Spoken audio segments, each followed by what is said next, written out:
Room को call आया है, उर्मीपाड़ा बोरिवली के पास एक लाश मिली है। एनपी मार्ग पुलिस स्टेशन को सूचित किया जाता है कि वे घटना स्थल पर तुरंत पहुंचे। लोकेशन परत बोलते है उर्मीपाड़ा बोरिवली पश्चिम।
आप लोगों में से फोन किसने किया था? साहब मैं हूँ जयदीप सुबह। तुझे लाश कैसे मिली? साहब वो सुबह सुबह बीड़ी की तलब लगी तो घर के बाहर आया।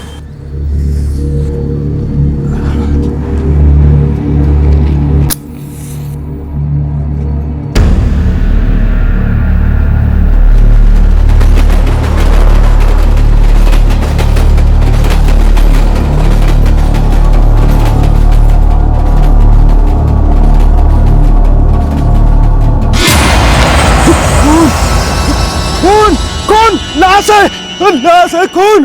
ये बच्चा इसी बस्ती का है? साहब इसके पहले तो मैंने इसको यहाँ कभी नहीं देखा। तुम लोगों में से कोई जानता है इस बच्चे को? आप जानते हैं?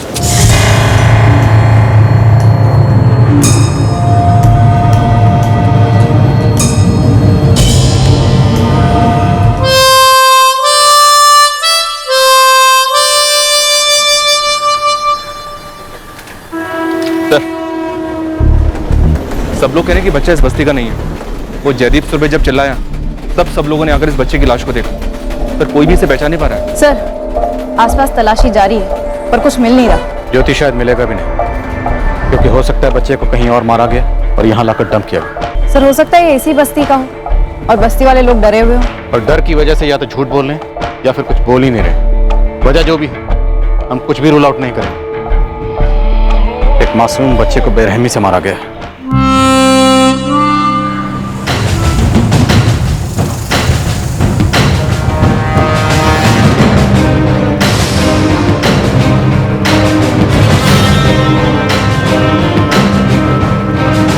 एग्जैक्ट उम्र तो इस वक्त नहीं बता सकते हम। बच्चा 12 से 15 के बीच होगा। हम उसका फोटोग्राफ भेज रहे हैं। आप हर मिसिंग कंप्लेंट के साथ उसको मैच कीजिए।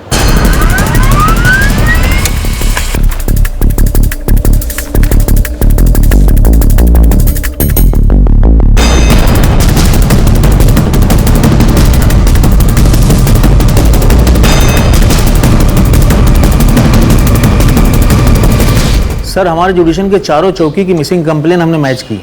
ऐसे किसी भी लड़की की कोई भी मिसिंग कंप्लेन हमारे यहाँ दर्ज नहीं है। नहीं साहब, इस बच्चे की कोई भी मिसिंग कंप्लेंट नहीं है हमारे थाने में।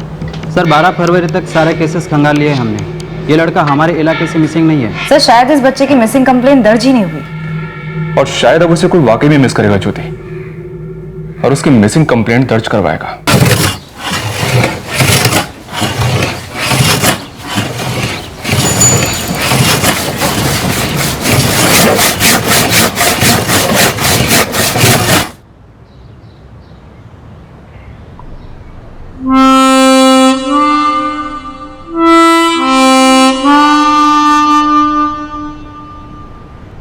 चले, किडनैपिंग के जितने केसेस हैं सारे ढूंढ निकालो।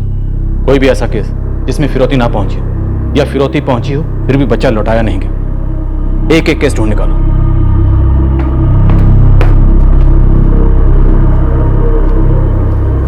आप लोग बच्चे की डेड बॉडी को यहाँ पर 12 फरवरी को लेकर आए थे इंस्पेक्टर, जबकि बच्चे की मौत 10 फरवरी को हो चुकी थी। 10 फरवरी मतलब हमें लाश मिलने से 2 दिन पहले। हालांकि मौत स्ट्रैंगुलेशन से हुई, बट बच्चे को मारने से पहले उसे बुरी तरह से पीटा गया।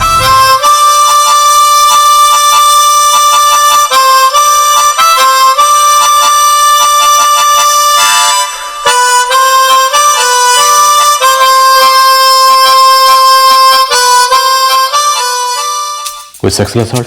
जी नहीं, ऐसा कुछ पता नहीं चला। सर रिसेंट किडनैपिंग का कोई भी केस इस बच्चे की डेड बॉडी से मैच नहीं हो रहा है। ना ही 10 फरवरी से लेकर आज तक किसी भी थाने में कोई किडनैपिंग रिपोर्ट हुई है इस बच्चे के एज ग्रुप से मिलती जुलती। सर मर्डर को हुए 4 दिन हो गए, बॉडी मिले हुए 2 दिन हो गए हैं, लेकिन कोई भी फैमिली सामने नहीं आई है इस बच्चे को आइडेंटिफाई करने। इनफैक्ट किसी भी फैमिली ने कहीं भी इस बच्चे की मिसिंग कंप्लेंट दर्ज नहीं की है। अगर ये जुर्म खुद बच्चे की फैमिली ने किया है तो जाहिर सी बात वो खुद इसकी मिसिंग कंप्लेंट क्यों दर्ज करवाएंगे? सर जिस तरह का इस बच्चे का हुलिया था, मेरा मतलब है कपड़े वगैरह, ऐसा लगता है कि ये किसी गरीब फैमिली से होगा। शिंदे हो सकता है बच्चे की फैमिली हो ही ना, क्योंकि बच्चे के हाथ सख्त थे, मजदूरी वाले हाथ। हो सकता है बच्चा कहीं पे मजदूरी कर रहा होगा, या फिर ये भी हो सकता है बच्चा घर से भागा हुआ हो, या किसी भिखारी माफिया से भागा हुआ, या फिर किसी अनाथालय से। हर एक पॉसिबिलिटी के एंगल है, लेकिन कत्ल के पहले बच्चे के जिस्म पर जो घाव के निशान है वो एक बात की तरफ इशारा करते हैं कि बच्चे ने किसी बड़े की बात से इनकार किया, अपोज किया, और उस बड़े ने इस बच्चे की जान ले ली। एक टीम बैगिंग माफिया को खंगालेगी, खबरें से पता करेगी कि कहीं कोई बच्चा मारा गया तो क्यों, कब, कहां और कैसे, और दूसरी टीम यतीम खानों को स्कैन करेगी, कहीं किसी यतीम खाने में कुछ गलत हो रहा हो जो अभी तक बाहर ही ना आए। और तीसरा एंगल है चाइल्ड लेबर, बाल मजदूरी। हो सकता है बच्चा किसी इंडस्ट्रियल यूनिट में काम कर रहा हो, और मुंबई में ऐसी कई इंडस्ट्रियल यूनिट हो सकती हैं जो छोटे बच्चों से काम करवाती होंगी। और एक बात, भिखारी माफिया को खंगालते वक्त उन बच्चों के सेक्शन पर खास ध्यान दो जिनसे रेलवे स्टेशन या टूरिस्ट स्पॉट पर गाना गवाया जाता है। बच्चे के पास माउथ ऑर्गन थी। ज्योति, शिंदे, देखने में एक केस भले ही ब्लाइंड लगता हो, लेकिन हमें किसी भी सूरत में बच्चे की शिनाख्त करनी, इस केस की तह तक जाना है।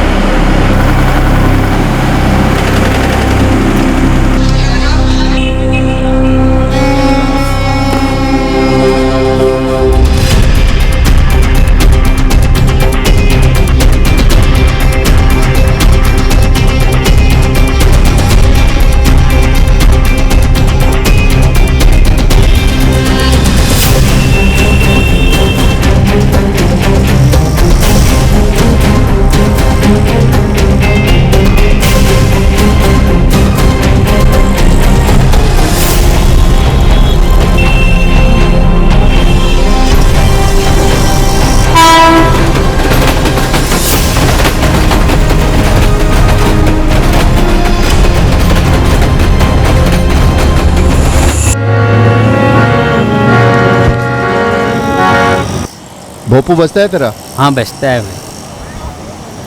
अब जा, पौनी का टाइम है। इसको देख ध्यान से। नहीं देखा, देखता भी है तो कौन याद रखता है साला इधर। चल चल, अब दिमाग की दही मत कर, चल भाई चल। बेटा इसको कभी देखा है? इसे तो कभी नहीं देखा। तो ये बांसुरी बजाता है, वैसे ये बाजा कोई ना कोई तो बजाता होगा। हाँ बजाता होगा, लेकिन मैंने तो इसे कभी देखा नहीं।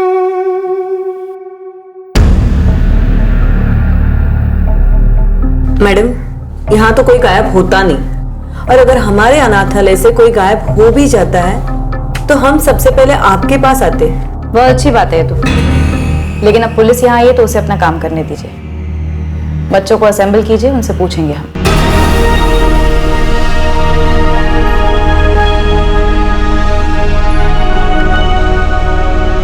साहब और 15 बच्चे हैं, स्कूल गए हैं, लेकिन मुझ पर विश्वास कीजिए ये बच्चा हमारा नहीं है। पर किसी का तो था, और बच्चा था। नाटकड़ी से मुझे यहाँ के सारे बच्चों से बात करनी है। स्कूल खत्म होने के बाद जब सारे बच्चे इकट्ठे होंगे तब मुझे फोन कीजिए। मुझ पर आपको बिल्कुल भी विश्वास नहीं है? बिल्कुल भी नहीं। जब तक हम इस बच्चे की पहचान नहीं कराते तब तक 2 करोड़ से भी ज्यादा आबादी वाला ये शहर पूरा का पूरा शक के दायरे में रहेगा।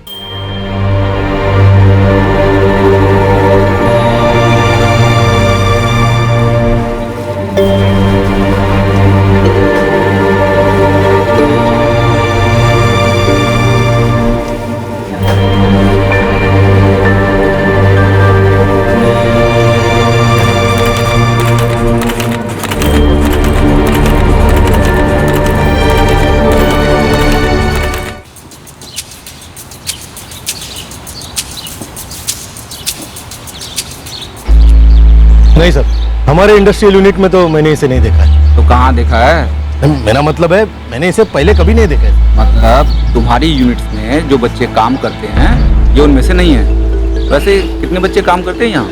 अरे साहब, एक भी बच्चा काम नहीं करता, सब बालिग है यहाँ पे। अब थोड़ा बहुत कानून तो हम भी समझते हैं ना सर।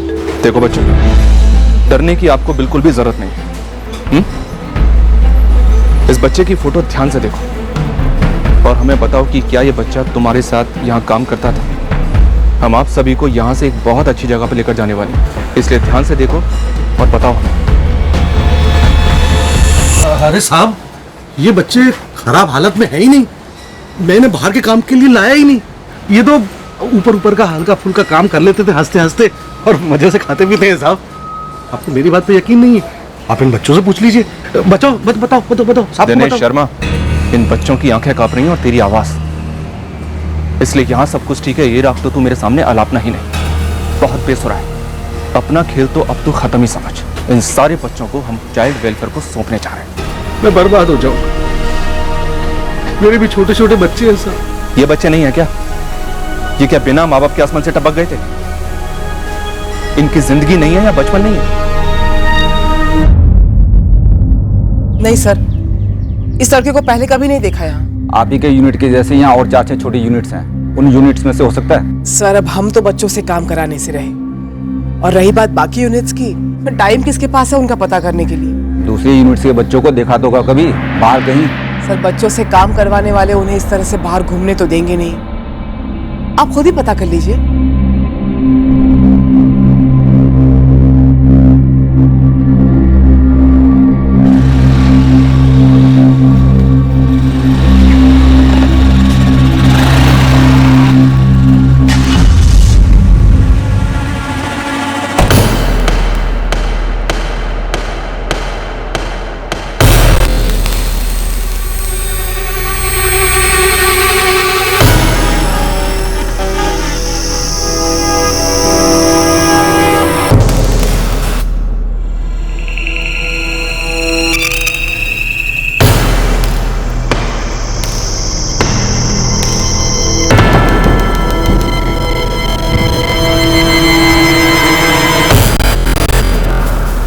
लेकिन तू मुझसे क्यों पूछ रहा है? अखबार पढ़ता है कि नहीं? हिंदी, अंग्रेजी, उर्दू, मराठी सारे अखबार में खबर छपी है। खबर है तो खबर है, मैं क्या कर सकता हूँ इसमें? वो लाश और सूटकेस मुंबई में कैसे मिली? कैसे हुआ है सब? मुझे भी उतना ही पता है जितना तुझे पता है, तो इसलिए मुझसे सवाल करने का कोई मतलब नहीं है। देख, मुझे बताया गया था कि मामला सुलटा दिया गया है, पर यहाँ क्या देखता हूँ हर नुक्कड़ पर उस बच्चे की पोस्टर छपी है। मुझे भी लगा था मामला दब गया है, लेकिन वो पुलिस हो या कोई भी हो, मुझे नहीं लगता वो पता लगा पाएंगे कि बच्चा कौन था। लेकिन ऐसा नहीं होना चाहिए था, बिल्कुल नहीं होना चाहिए था। सर, बच्चे की लाश को मिले हुए पूरा 1 हफ्ता हो गया। हमने मुंबई के सारे माफिया ग्रुप, सारी इंडस्ट्रियल यूनिट्स और हर एक अनाथालय को स्कैन किया, दिन रात एक कर दिया, लेकिन अभी तक एक भी सुराग हाथ नहीं लगा। सर, शहर के सभी थानों में बच्चों की मिसिंग कंप्लेंट्स के साथ विक्टिम की डिटेल्स दोबारा मिलाई गई, लेकिन कोई मूवमेंट नहीं। हो सकता है बच्चे के पेरेंट्स या गार्डियन को यह पता ही ना हो कि उनका बच्चा गायब हुआ है और मारा गया।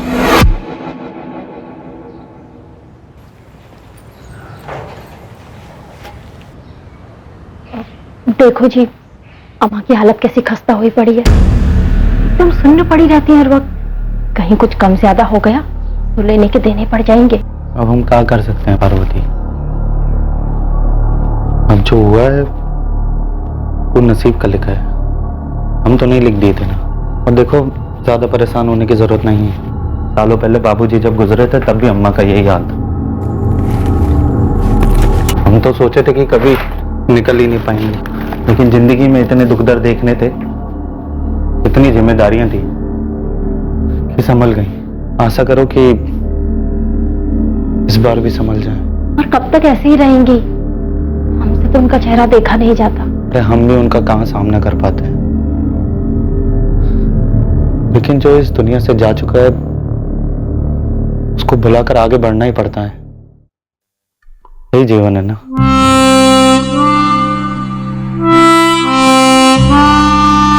ठीक तो हो ना बिटवा? रोटी बोटी तो देते हैं ना टाइम पे तुम्हें वो? बेटा, तेरी बहुत याद आ रही है, हर दम तेरा चेहरा नजर के सामने रहता है। अम्मा, इतनी चिंता मत करो, हम यहाँ खा पी कर मजे में। इस महीने की हमारी तनख्वाह मिली ना तुमको? मिली रे, पर तू कब मिलेगा? तरस गए तुझे गले लगाने को। अम्मा, थोड़ा सब्र करो, हम यहाँ जल्दी से कमा के तुम्हें टिकट भेजते हैं, फिर तुम भी यहाँ जाना, बहुत मजा आएगा। और हम सुने यहाँ पर बहुत बड़ा समंदर भी है, चौपाटी। हम दोनों साथ में जाएंगे, ठीक है? हाँ। ए बिटवा, ये फोन पर तेरी शक्ल तो नहीं देख पा रहे। एक बार तेरा बाजा ही सुना दे। ठीक है, एक सेकंड रुक।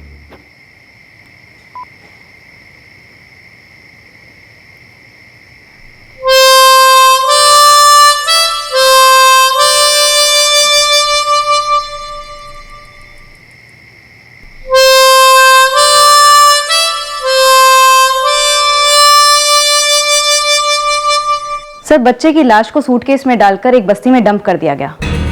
काफी हाथ पैर मारने पर भी हमें इस बच्चे के बारे में एक भी सुराग हाथ नहीं लग पाया है। तो कहीं ऐसा तो नहीं कि इस बच्चे की बॉडी को मुंबई के बाहर से लाया गया हो और यहाँ लाकर ठिकाने लगा दिया? ज्योति का पॉइंट वैलिड तो है सर, क्योंकि उर्मीपाड़ा का डंप जहां पर हमें बच्चे की लाश मिली बोरीवली स्टेशन के काफी नजदीक है, ऑलमोस्ट लगा हुआ है।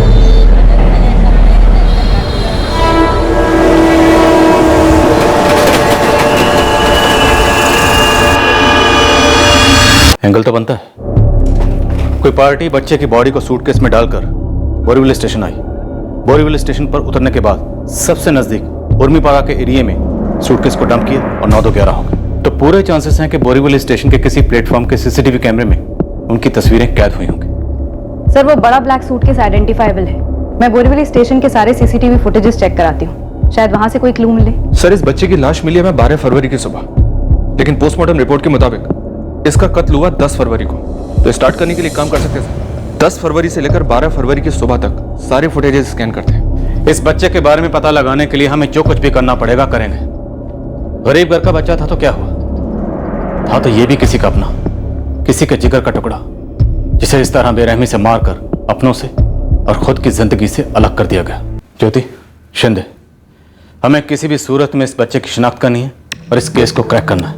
वो इसलिए क्योंकि अगर हमने ये केस क्रैक ना भी किया तब भी किसी को कोई फर्क नहीं पड़ने वाला। क्यों? क्योंकि ये गरीब बच्चा है। लेकिन अगर यही बच्चा मिडिल क्लास फैमिली का होता तो मीडिया हमारे पीछे पड़ा होता, हाई क्लास का होता तो पॉलिटिशियन हमारा खून चूस रहे होते। लेकिन इस बच्चे के लिए ना तो ऊपर से कोई फोन बजा है, ना ही नीचे से कोई मंत्री ट्रांसफर की धमकी देकर गया। मीडिया में भी इस बच्चे को लेकर कोई शोर शराबा नहीं। हमारे ऊपर कोई दबाव नहीं है इस केस को स्लो डाउन करने का या जल्दी सॉल्व करने का। दबाव है तो सिर्फ मॉर्ग रूम में पड़ा हुआ उस बच्चे का मासूम शांत चेहरा, और यह दबाव बहुत भारी है।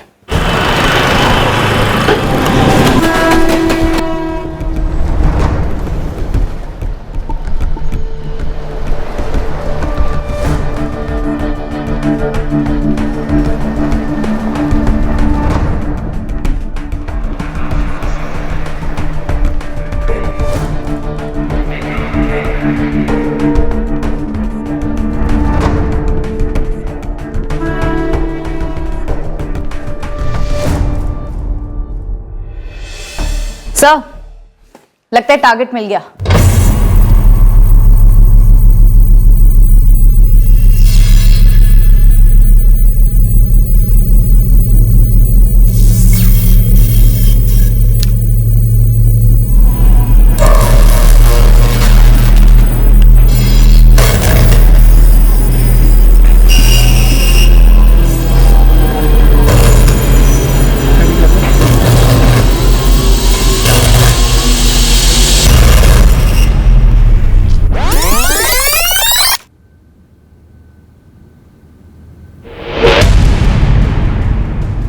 कहां से आ रहा थे?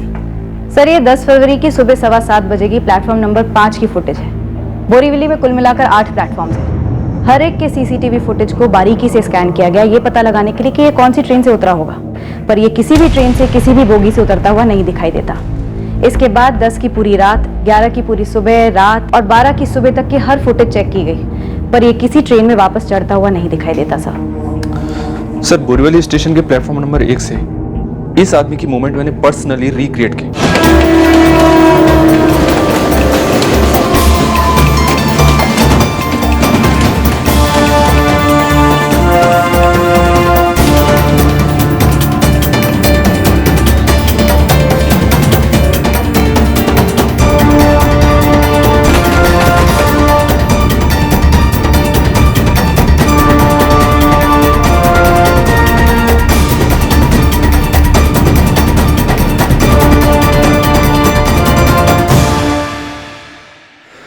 सर प्लेटफॉर्म 4 से ये उर्मीपाड़ा झोपड़पट्टी का डंप एरिया मुश्किल से 8 से 10 मिनट दूर है। ये एक रहस्य जैसा ही है सर कि ये आदमी बोरीवली स्टेशन कैसे आया, किस गाड़ी से आया और किस शहर से आया। इसे जरा देखो, एक बार सीसीटीवी कैमरे की तरफ इसका लुक जाता है, फिर ये अपना चेहरा छुपाता है। जाहिर सी बात है, इसे मालूम है कि इस प्लेटफॉर्म पर सीसीटीवी लगा हुआ है। बस सर स्टेशन के हर प्लेटफॉर्म पर कई सीसीटीवी इंस्टॉल्ड है और सभी के सभी काम कर रहे हैं। फिर ये कैसे हर सीसीटीवी को बाईपास करता हुआ यहाँ तक पहुंचा और फिर इस सीसीटीवी में कैप्चर हो गया। तुम्हारा पॉइंट वैलिड है ज्योति, पर उसे बाद में एक्सप्लोर करेंगे। फिलहाल एक टीम रेडी करो, 10 और 11 फरवरी की फुटेज को रीस्कैन करने के लिए कहो बारीकी से। पॉसिबिलिटी है कि कोई और पार्टी इस सूटकेस को लेकर आई हो, इसने सिर्फ डंप किया। हमें करना यह है कि हम इस आदमी के पीछे जाएंगे और किसी भी सूरत में इसे ढूंढ के रहेंगे। पूरे देश में मैनहंट लॉन्च करेंगे। ये बंदा मुंबई आया, बॉडी डंप की, तो जाहिर सी बात है इसका मुंबई में कोई ना कोई कनेक्शन जरूर होगा, कोई रिश्तेदार या कोई दोस्त। और वह बच्चा मुंबई के बाहर का हो सकता है, इसलिए उसकी तस्वीरें जिपनेट के सभी ग्रुप्स पर अपलोड करो।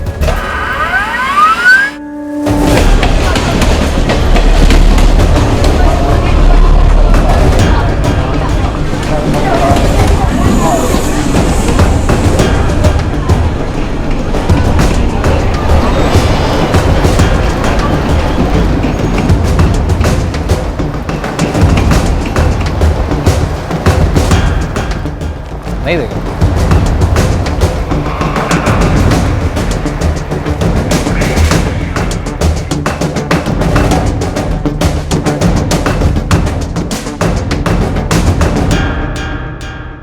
पूरा एक हफ्ता हमारी टीम्स और खबरी नेटवर्क उस आदमी की तस्वीर को लेकर पूरे बोरीवली स्टेशन पर और उसके आसपास बस स्टैंड, रिक्शा स्टैंड और ऑटो स्टैंड पर घूमते रहे। बस सबने यही कहा, नो, हम इस आदमी को नहीं जानते, हमने इसे पहले कभी नहीं देखा। एंड गेस व्हाट, उनमें से ज्यादातर लोग झूठ बोल रहे थे। स्टेशन पर काम करने वाले हर किस्म के लोग हमारे सस्पेक्ट को जानते थे, पर शायद इन्वॉल्व नहीं होना चाहते थे। और फिर एक आदमी ने हिम्मत की और वो आगे आया। वो आदमी के बारे में आपने को पहले भी पता चल सकता था, और तू मुझे पूरे एक हफ्ते के बाद खबर दे रहा है। उस्मान, लाइन छोड़ने का इरादा है? साहब आपने कुछ मिस्टेक है ही नहीं। साला वो स्टेशन का पब्लिक इतना के डर के मारे मेरे को कुछ बोला ही नहीं। और साहब आपका हवलदार भी तो गया था, उसे किसी ने कुछ बोला नहीं तो। कौन है ये आदमी? क्यों डर रहे थे लोग? एक हफ्ते से आप ये माथाफोड़ी कर रहा हूँ, पूरी बात तू जानता है, फिर भी मुंह पे पट्टी। मेरे को ये सब लफड़े में पड़ना ही नहीं, ठीक है? वैसे भी मेरे से ज्यादा ना बदरी जानता है इसको। ये जो बंदा है ना, बिना लाइसेंस का सामान उठाता है।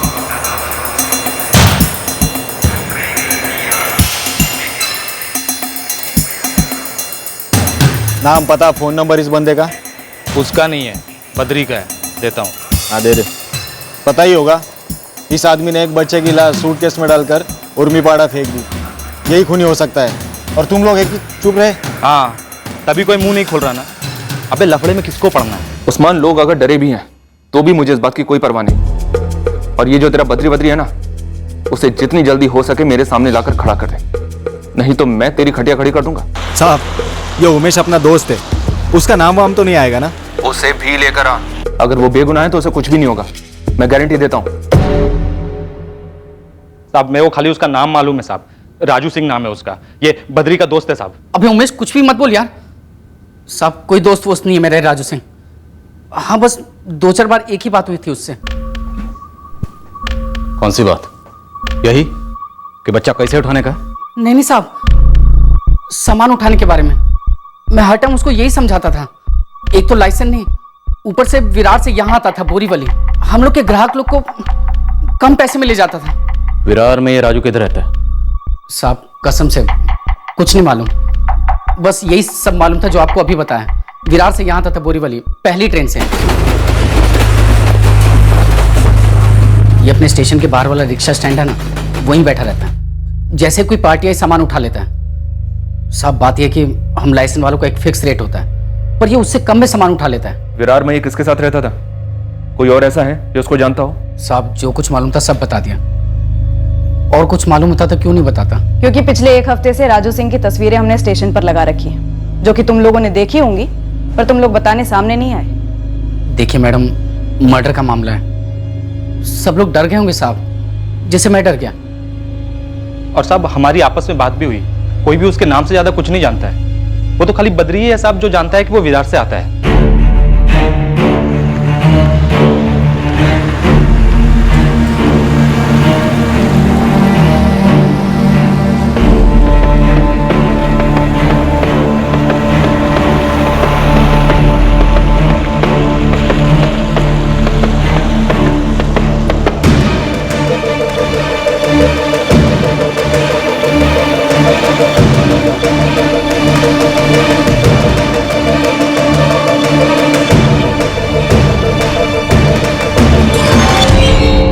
उस्मान पूरा विरार खंगाल डालो, जरूरत पड़े तो और लोग लगाओ, लेकिन मुझे राजू सिंह चाहिए तो मतलब चाहिए, कोई बहाना नहीं। सर, जिपनेट पर बच्चे की फोटो अपलोड की थी, लेकिन अभी तक कोई रिस्पॉन्स नहीं है।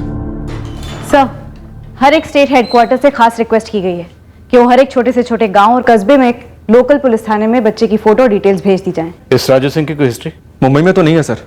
मुंबई के हर थाने में इसकी फोटो डिटेल्स भेजी थी, लेकिन इसकी कोई हिस्ट्री नहीं है। क्यों थी?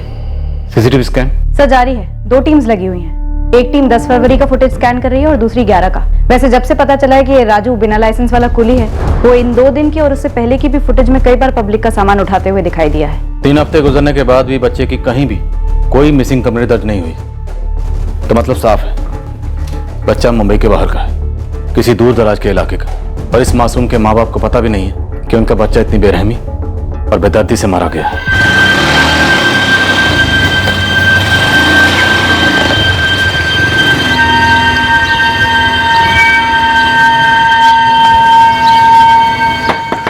दीपक,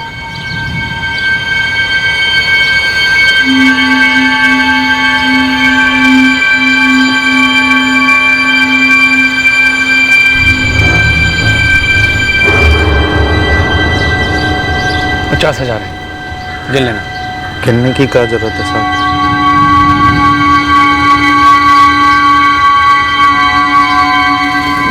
पूरे 3 दिन डे और नाइट करने के बाद पता चला ये राजू सिंह रहता कहाँ था। रहता था मतलब अब नहीं रहता, लेकिन उसका कोई खोली पार्टनर है योगेश, वो है वहीं पर।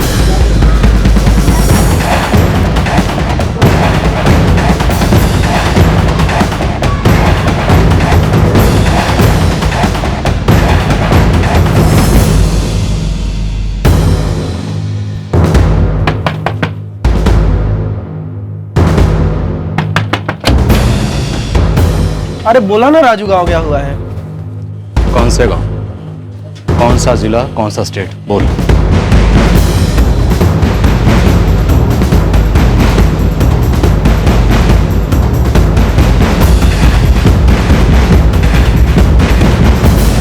साहब मुझे अभी भी यकीन नहीं हो रहा है कि राजू ऐसा कुछ कर सकता है। तू अपने यकीन की पुड़िया बना के अलमारी में रख। राजू का पता बता। सच में नहीं पता, बस इतना पता है कि 1 महीने पहले उसने गांव जाने का प्रोग्राम बनाया था। 13 फरवरी की टिकट निकाली थी उसने। कौन सा गांव है? वो तो नहीं पता साहब, बस बोला कि गांव जा रहा हूँ और निकल गया।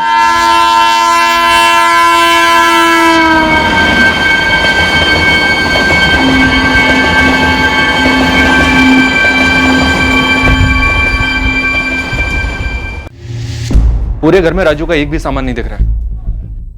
देखिए सर, ऐसा है कि मैं सिर्फ पिछले 4 महीने से यहाँ रह रहा हूँ और राजू उससे भी 1 महीने पहले से।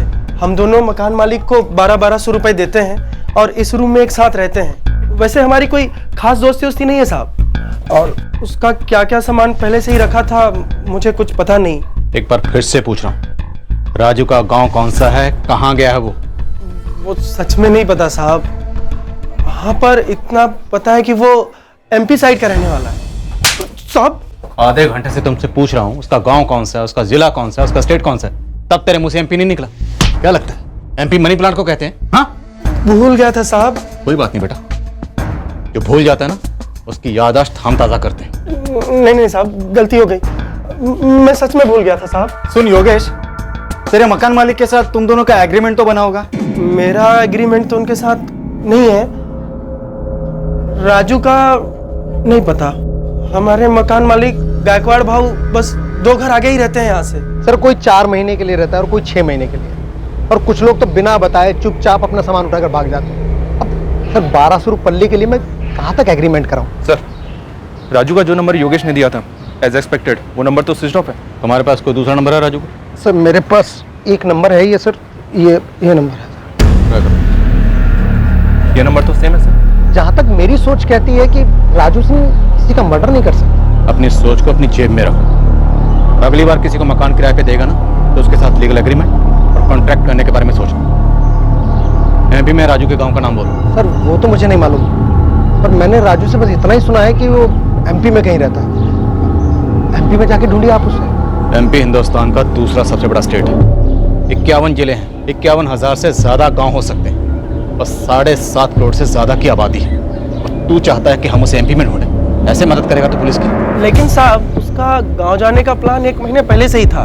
उसने टिकट भी निकाल ली थी और आप कह रहे हैं कि 10 फरवरी को मर्डर हुआ और फिर वो भाग गया। तो मर्डर का प्लान 1 महीने पहले से नहीं हो सकता। सुपारी ली होगी ना? तू बोल, राजू ने उस बच्चे को मारने की सुपारी किससे ली थी? मुझे क्या पता साहब। ये बच्चा कौन है? नहीं पता साहब। बैकवर्ड, यहीं विरार का है? राजू के साथ देखा था ऐसे? घर आता था उसके?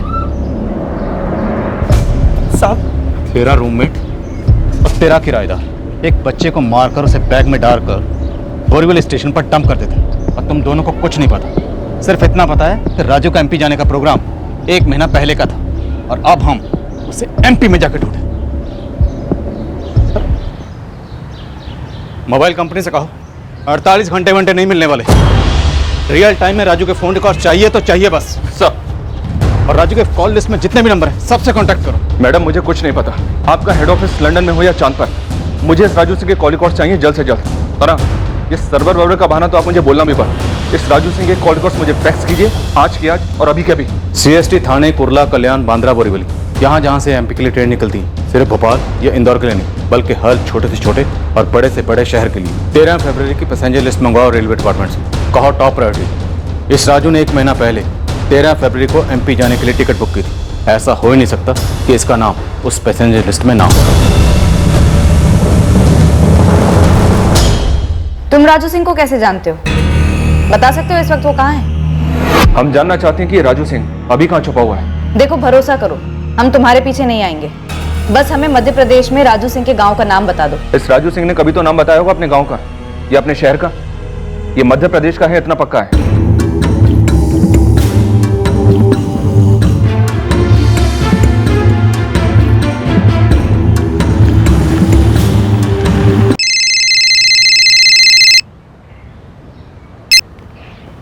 हेलो, कौन बोल रहा है? भाई साहब आपने फोन किया है तो आप ही अपना परिचय देंगे ना। मैं मुंबई पुलिस से सब इंस्पेक्टर मनीष शिंदे बोल रहा हूँ। साहब मेरा नाम भूषण है। एक राजू सिंह है तुम्हारे मध्य प्रदेश का। अक्टूबर 2016 में उसने तुम्हें 3 बार कॉल किया था मुंबई से और तुमने उसे 2 बार कॉल किया था भोपाल से। साहब मैं और राजू तो 1 साल पहले भोपाल में एक ही होटल में इकट्ठा काम करते थे। हम दोनों क्लीनर थे वहाँ पर। भोपाल में राजू का एड्रेस क्या है? साहब वो तो इस वक्त मुंबई में होगा। 13 फरवरी को उसने मुंबई से मध्य प्रदेश जाने के लिए ट्रेन ली। भोपाल में उसका एड्रेस कहाँ है? साहब वो भोपाल में नहीं रहता, उसका घर तो भोजपुर में है। यहाँ से करीब 30-40 किलोमीटर होगा और उसके परिवार वाले भी हैं वहाँ पर। भोजपुर में कहाँ? साहब वो तो पता नहीं। हमें विक्टिम बच्चे की तस्वीर और सस्पेक्ट राजू सिंह की तस्वीर मिल चुकी है। हम पूरे भोजपुर में ये पता लगाने की कोशिश करते हैं कि बच्चा कहाँ से है और ये राजू सिंह का पता क्या है। आप हमें थोड़ा सा वक्त दे दीजिए। अनिल वही तो हम आपको नहीं दे सकते। हमें बच्चे की बॉडी मिले हुए 1 महीना हो गया और हमारे पास इस राजू के अलावा और कोई लीड नहीं है। अब जाके पता चला कि ये आपके भोजपुर का रहने वाला। अपने सबसे सही बंदों को काम पर लगाइए और ढूंढ निकालिए इस राजू सिंह को। यस सर, बिल्कुल हो जाएगा। एक बार ये राजू सिंह भोजपुर पुलिस के हाथ लग जाए और हमारे हाथ स्मूथ ट्रांसफर हो जाए तो बहुत सवाल हैं इस राजू सिंह के लिए। हॉस्पिटल से फोन आया था सर, वो लोग पूछ रहे हैं कि बच्चे की बॉडी अभी भी रखनी है या बच्चे का DNA, उसके कपड़े, बाकी की चीज़ें प्रिजर्व करके उसका अंतिम संस्कार करना। नहीं शिंदे, जब तक बच्चे का नाम पता नहीं चल जाता, उसके माँ बाप का पता नहीं चल जाता, ये पता नहीं चल जाता कि बच्चा कहाँ से था, कौन था और क्यों मारा गया, बच्चे का अंतिम संस्कार नहीं किया जाएगा।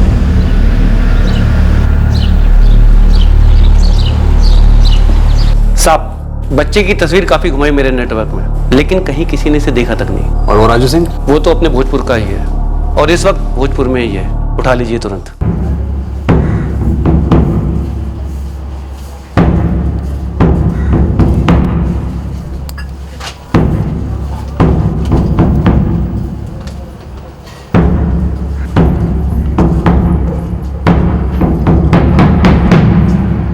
वो शांति से रोजमर्रा की जिंदगी बसर कर रहा है।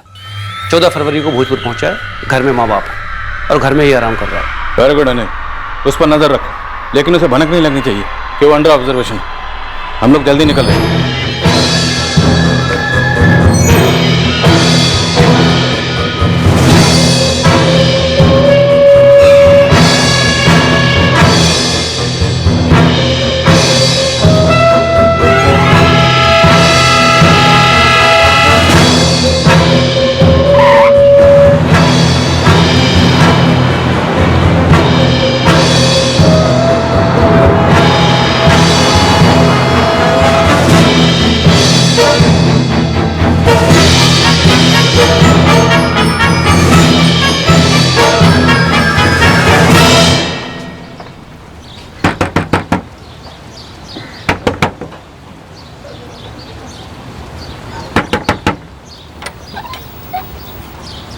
जी राजू सिंह? जी मेरा नाम राजू सिंह। इसका नाम क्या है? कौन है ये लड़का साहब? मैं इसे नहीं जानता।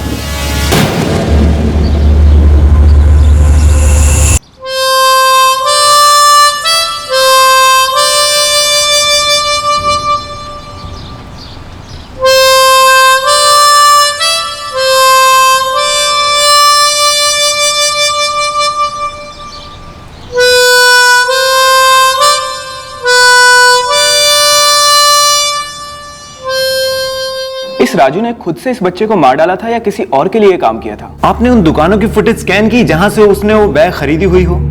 और ये बच्चा कहीं मुंबई से ही तो नहीं था जिसकी कंप्लेंट दर्ज की ही नहीं गई थी? बच्चे की मिसिंग कंप्लेंट दर्ज ना करवाने के पीछे एक कड़वा सच था, एक ऐसा सच जिसका सामना हमने पहले कभी किसी केस में नहीं किया था। और ये राजू सिंह, इसकी संगीन जुर्म में भूमिका काफी संदेहपूर्ण थी। वो बच्चा क्यों मारा गया, कैसे मारा गया, और राजू सिंह ने इस बच्चे की बॉडी को सूटकेस में डालकर उर्मीपाड़ा में क्यों डंप किया और कैसे डंप किया? कौन है ये लड़का साहब? मैं इसे नहीं जानता।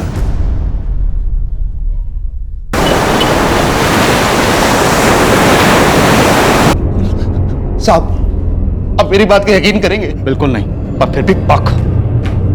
साहब, मैं इस बच्चे को नहीं जानता हूं साहब। मैंने इसका चेहरा तक नहीं देखा साहब। तूने एक अनजान बच्चे को उठाया, उसकी शक्ल तक नहीं देखी, लेकिन गला दबाकर उसे मार दिया और कचरे में फेंककर भाग गया। क्यों? इसने सुपारी दी थी या तेरे दिमाग में कचरा भरा था? और कितने बच्चों को मारा था? बोल बोल साहब, जो हुआ है मैं सब बोलूंगा। पर साहब ये सच है, मैं इस बच्चे को नहीं जानता हूँ साहब। सच में कुछ नहीं साहब। वो बच्चा कौन था और तूने उस बच्चे को क्यों मारा? मैंने नहीं मारा साहब, मुझे नहीं पता। मैं आप लोगों से इतनी बात बोल रहा हूँ, आप लोग मेरी बात सुन ही नहीं रहे। चल दोबारा बोल। सर ये ऐसे नहीं बोलेगा। इसे पीट कर सूटकेस में बंद करके कई घंटों के लिए छोड़ देते, तब इसकी अकल ठिकाने आएगी। ठीक है मैडम, जितना मर्जी उतना मार लो, पीटो, सूटकेस में बंद कर दो। मैं वही बोलूंगा जो मैंने किया है और जो मैं जानता हूं, और यही सच है। सच ये नहीं, सच ये तस्वीर है। देख इसमें, ये तू ही है ना सीसीटीवी कैमरे से छुपने की कोशिश कर रहे, और तेरे हाथ में वो सूटकेस था जिसमें बच्चे की लाश थी। मैं तब मना कर रहा हूँ कि साहब मैं नहीं हूं साहब, लेकिन साहब उस वक्त साहब मुझे ये नहीं पता था कि इस सूटकेस के अंदर लाश है साहब। साहब मुझे बस ये लगा था कि इसमें तगड़ा माल है साहब। 12 फरवरी को सुबह सुबह बोहनी का टाइम था साहब, और मैं बोरीवली स्टेशन के बाहर बैठ के साहब वो पैसेंजर का इंतजार कर रहा था साहब।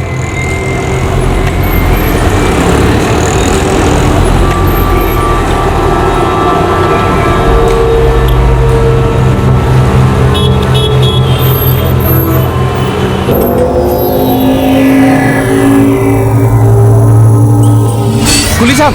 हाँ लाइए, सामान ले लूं? हाँ ले लो।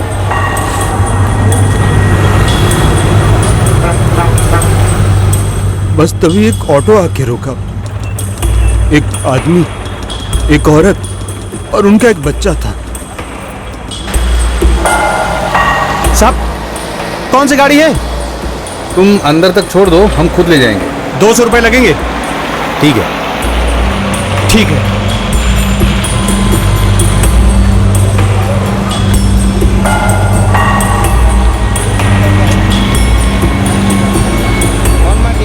एक मिनट रुको भाई, एक मिनट। क्या हुआ साहब? तुम लोग यहीं रुको, मैं टिकट निकाल के आता हूँ। बिना रिजर्वेशन के जा रहे हैं क्या? कौन सा गाड़ी बोलो तो मैं सीट पकड़ के देता हूँ आपको। नहीं नहीं नहीं नहीं, उसकी कोई जरूरत नहीं है, मैं खुद टिकट निकालूंगा। तुम रुको यहाँ।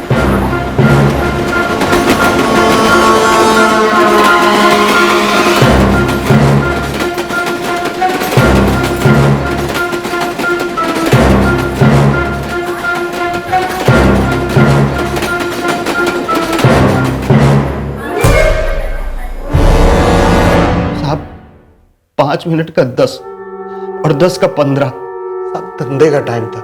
फिर मैंने उस मेम साहब को बोल दिया आखिर में 15 मिनट से ऊपर हो गया है। शायद लाइन लंबी होगी। वेटिंग का एक्स्ट्रा 100 रुपए लगेगा, हम पहले बोल दे रहे हैं। अच्छा ठीक है, रुको। फोन करके पूछो ना आप एक बार। ठीक है, पूछती हूँ।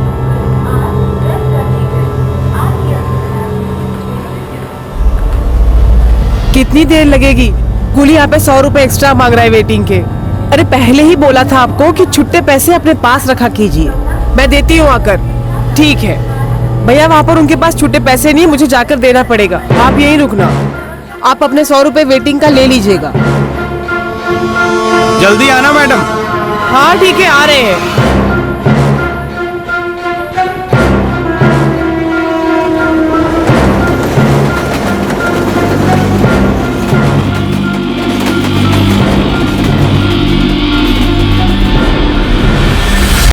साहब वो लेडीज अपने बच्चों को लेकर वहां से निकल गई। 15-20 मिनट तक वहीं पर खड़ा रहा, ना वो लेडीज आई और ना उसका हस्बैंड आया। फिर क्या? मेरा माथा फिर गया, मेरे मन में लालच आ गया साहब। वो जोड़ा तो वापस आ नहीं रहा था। मुझे लगा कि सूटकेस में काफी माल है, अगर मैं इसे लेकर यहाँ से खिसक जाता हूँ, मैं सारा माल अंदर कर लूंगा।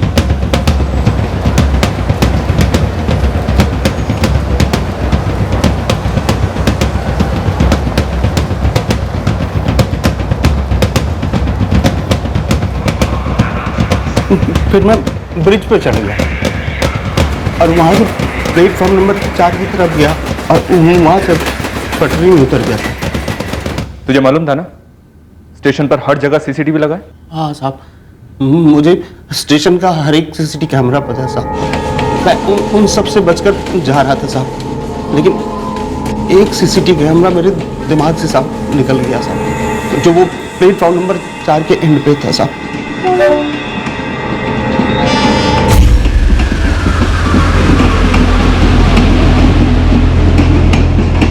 स्टेशन से जैसा निकला साहब ना, तो पीछे मुड़ के देखा नहीं, चलता चला गया बस सुनसान जगह की तलाश में कि बस फटाफट जाऊंगा, सूटकेस खोलूंगा, जो काम का सामान होगा वो निकाल लूंगा और सूटकेस वहीं फेंक के निकल लूंगा।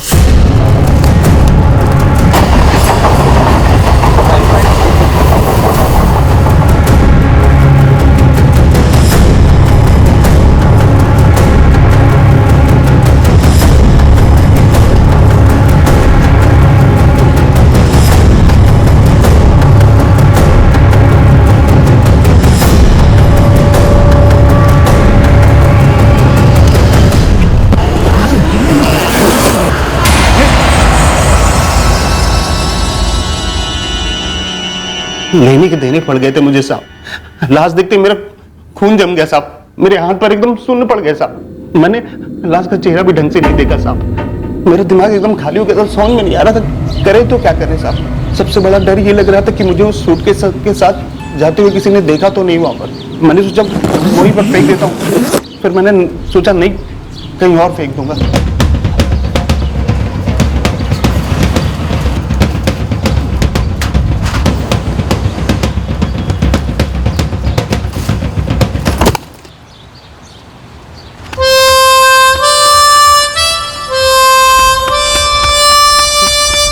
मुझे नहीं पता था साहब वो कौन सी चौल है साहब। मेरे दिल में ऐसा धड़क रहा था साहब ना, मुझे लगा कि बस फट जाएगा साहब।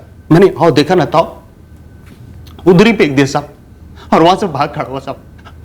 अपने माँ बाप की कसम खा के कहता हूँ साहब, मुझे नहीं पता था उसमें कौन सा बच्चा कौन है वो। मुझे किसी लफड़े में नहीं पड़ना था साहब। मैं घर लौट और ऐसा लग रहा था जैसे साला कोई बुरा लंबा सपना देखा। थोड़ी देर के बाद थोड़ा संभल गया, तब उस जोड़े का पूरा प्लान समझ में आया। वो लोग लाश ठिकाने लगाने ही आए थे, इसीलिए वापस नहीं आए। तब समझ में आया कि स्टेशन के अंदर जाने के लिए 200 रुपए मैंने बोला तो हाँ बोल दिया। वेटिंग का मैंने एक्स्ट्रा 100 रुपए बोला तो बोले हाँ ले लेना। कोई भी पैसेंजर थोड़ी बहुत तो मोल भाव करता है, इन लोगों ने एक भी नहीं किया, क्योंकि इनका प्लान अलग ही था। न तो पैसे देने का था और न सूटकेस वापस लेके जाने का था। खासा बकरा बना दिया साहब मेरा। और तू बेचारा बकरा अगले दिन 13 फरवरी को अपने गांव भोजपुर भाग गया, ये सोचकर कि पुलिस भी बकरा है, तो तक कभी पहुंच ही नहीं पाएगी। नहीं साहब नहीं, 13 तारीख का टिकट मैंने साहब 1 महीने पहले एडवांस में बुक करा लिया था साहब। मुझे साहब उसी दिन जाना था साहब। मैं भागा नहीं हूँ साहब। भागा नहीं तो सामने से बताने के लिए क्यों नहीं आए साहब? असल में तेरी अगर तूने सब कुछ सच सच नहीं बताया, बोल वो बच्चा कौन था, कहां मारा गया, कैसे मारा गया, क्यों मारा गया? नहीं साहब, बोल। 1 मिनट के लिए साहब लालच आ गया था, उसी की कीमत चुका रहे हैं यहाँ पर साहब। कीमत तो तू अब चुकाएगा, वो भी ठुकाई में, बिना किसी मोल भाव के। अरे साहब मैं सच में बकरा बन गया हूँ साहब। बकरा नहीं बे, तू लोमड़ी है और बकरे की खाल पहनकर बकरा बनने की नाकाम कोशिश कर रहा है। और इस लोमड़ी के अंदर जो सच छुपा है ना, तेरी खाड़ उधेड़ के हम बाहर निकालेंगे। मैंने कुछ नहीं किया साहब, मैंने कुछ नहीं किया साहब। मैंने लाश देखते सूटकेस बंद कर दिया था साहब। वो जब तक पेपर में नहीं आया ना, तब तक तो मुझे ये भी नहीं पता था कि उस सूटकेस में बच्चे की लाश है साहब। आमले, जब तक ये बच्चे के बारे में सच नहीं बोल देता, इसकी पिटाई चालू रखो। साहब मैं फिर भी यही बोलूंगा साहब, मैं कुछ नहीं जानता हूँ साहब। पेशेवर क्रिमिनल जैसे गेंडे की खाले सर, इतनी धुलाई के फिर भी मुंह नहीं खोला। शातिर भी है सर, स्टेशन के बाहर सीसीटीवी नहीं है ये जानता है, इसलिए कुछ भी कहानी पेल रहा है, क्योंकि हम वेरीफाई नहीं कर सकते। सर हो ना हो इस राजू सिंह ने ही बच्चे को मारा है। ठोकते रहो, जब तक पूरी सच्चाई ना उगल दे ठोकते रहो। और भोजपुर पुलिस से कहो इसके माँ बाप से बात करें, और इसके रूममेट योगेश और मकान मालिक गायकवाड़ को भी बुलाओ। एक बार ये समझ में आ जाए कि बच्चे के साथ इसका कनेक्शन क्या है, तो बाकी चीजें अपने आप फॉलो होंगी। साहब मैं आपको पहले ही बता चुका हूँ कि राजू का उस बच्चे के साथ क्या ताल्लुक था मुझे नहीं पता साहब। मैंने राजू के साथ उस बच्चे को या फिर किसी भी बच्चे को कभी नहीं देखा साहब, सच बोल रहा हूँ साहब। 5 महीने तक आपके यहाँ किराएदार था वो, ऐसा कैसे हो सकता है कि आपने उस बच्चे को कभी राजू के साथ ना देखा हो? कहीं आप भी तो शामिल नहीं है इसमें? नहीं मैडम, कैसी बात करेंगे आप? मैं तो बस वो एक खोली किराए पर देता हूँ, किराया आया या ना आया मैं तो लेने तक नहीं जाता।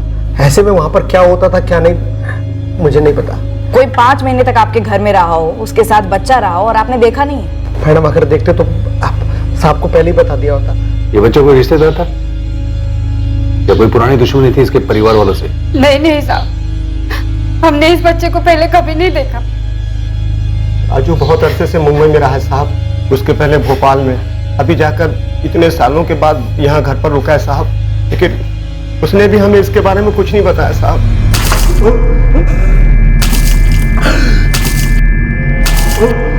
पूरे 4 दिन हो चुके हैं सर, इस राजू सिंह से ताल्लुक रखने वाले हर आदमी की क्वेश्चनिंग की, पर किसी ने भी राजू के साथ इस बच्चे को नहीं देखा। सर ये अलग ही मिट्टी का बना हुआ है, 4 दिन से 1 सेकंड भी सोने नहीं दिया है, पर अभी भी वही राग अलाप रहा है। कहीं ऐसा तो नहीं है राजू सिंह सच बोल रहा है? सर अगर ये झूठ बोल रहा होता तो अभी तक टूट जाता। छठे हुए हिस्ट्री शीटर्स भी 2 दिन की 3rd डिग्री के बाद घुटने टेक देते हैं। 1 महीना बीत चुका है, लेकिन हमारे हाथ में इस एक बंदे के अलावा कुछ भी नहीं है। सर इस राजू सिंह से और इससे जुड़े हुए दूसरे लोगों से बात करके एक बात मन में बार बार आती है। क्या बात? सर राजू विरार में रहता था, अगर इसने बच्चे को विरार में मारा तो वहीं कहीं क्यों नहीं बॉडी डंप की? मतलब बोरीवली स्टेशन के अंदर आकर सीसीटीवी का रिस्क उठाते हुए एक अनजान बस्ती में बॉडी डंप क्यों की? हो सकता है ये हमें गुमराह करने की कोई साजिश हो। सर हो सकता है कि ये राजू सिंह डायरेक्ट इन्वॉल्व ना हो इस केस में, इसने जो कहानी हमें सुनाई उसमें थोड़ा बहुत सच भी हो सकता है कि इस लाश को ठिकाने लगाने के लिए इसे अच्छे खासे पैसे दिए गए और शायद जिसकी वजह से ये असली खूनियों को बचाने की कोशिश कर रहा हूं। राजू उठ उठ, आंख खोल। चल मान लिया तूने बच्चे को नहीं मारा, तूने सिर्फ लाश को ठिकाने लगाया।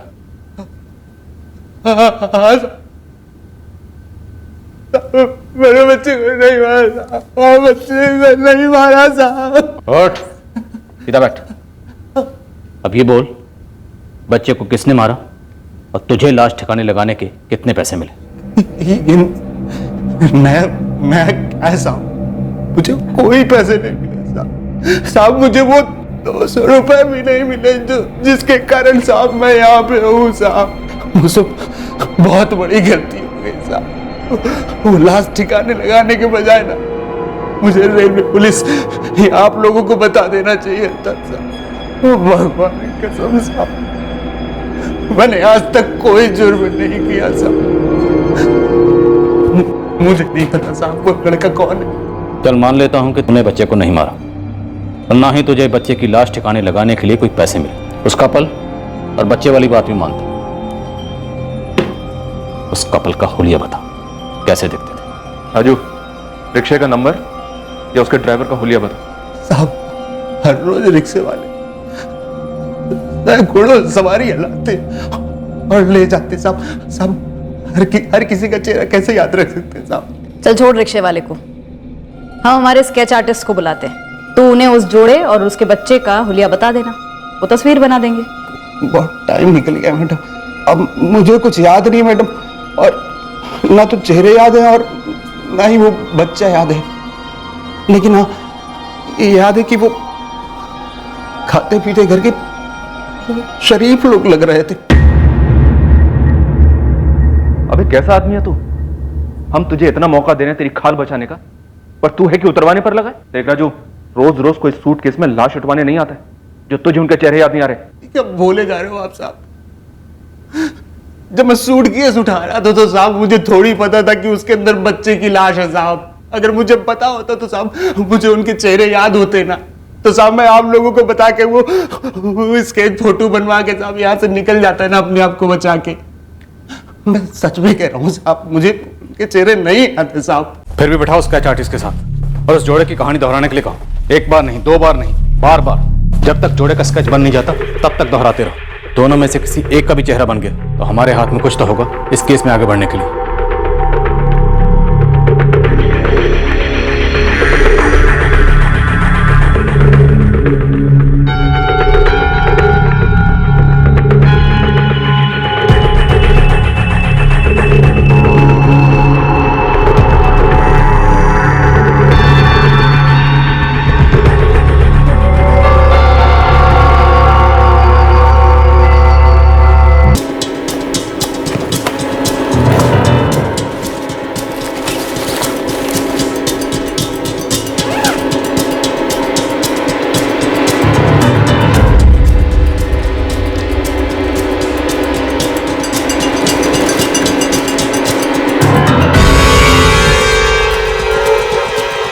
सर, बेंजी, ये किसी दुकान का नाम तो नहीं लगता? सर कोई ब्रांड होगा, हालांकि जाना पहचाना नहीं है, कभी इसका इश्तेहार तो नहीं देखा। तो पता लगाते हैं ये बेंजी सूटकेस कहाँ बनता है, कौन बेचता है, कौन खरीदता है। अभी एक लीड है हमारे पास, हमें इसे फॉलो करना ही होगा। वहाँ लॉकअप से कोई नई स्टोरी नहीं निकल रही थी। राजू हमारी कस्टडी में एक कंप्यूटर प्रोग्राम की तरह वही बात बोले जा रहा था, बार बार, लगातार। ये ब्रांड बेंजी, ये शायद हमारा एकमात्र हैंडल था जिसे पकड़कर हम इस जुर्म का खुलासा करने की उम्मीद रख सकते थे। क्या ये कहना सही होगा? ये जो बेंजी वाला लीड है, ये आपके पास में इन्वेस्टिगेशन के पहले दिन से था? वो तो था ही, पर मुझे लगता है आप लोगों को एक विजुअल लीड मिली बतौर राजू, जो सीसीटीवी फुटेज में सर पर सूटकेस उठाए स्टेशन छोड़ता नजर आया था। जाहिर है उस पॉइंट ऑफ टाइम पर राजू वाली लीड बेंजी वाली लीड से कहीं गुना स्ट्रॉन्गर थी, जब तक कि केस डेड एंड पर नहीं पहुंचा। You are absolutely right. पर ये बेंजी ब्रांड वाली लीड हमें कहां तक ले जाने वाली थी हमें नहीं मालूम था। हमें मालूम था तो सिर्फ इतना कि हम इस गरीब और मासूम के केस को क्लोज करके ही रहेंगे। जीते जी इसे जिंदगी ने बहुत मायूसी दी थी, अब मौत की आगोश में हम इसे तन्हा और बेसहारा कैसे छोड़ सकते थे? वैसे तो मैं छोटे ब्रांड भी रखता हूँ सर, लेकिन ये ब्रांड बहुत ही छोटा है। मैंने इसका नाम ना आज तक देखा है ना सुना है। बड़े साइज का सूटकेस है, किंग साइज बोल सकते हैं। साहब हर छोटी बड़ी कंपनी हर साइज के सूटकेस बनाते हैं, लेकिन ये बेंजी ब्रांड नाम तो नहीं सुना? शायद दुकानों से नहीं, सड़क पे बिकते हो। मतलब कई लोग सड़क से भी सूटकेस बेचते हैं।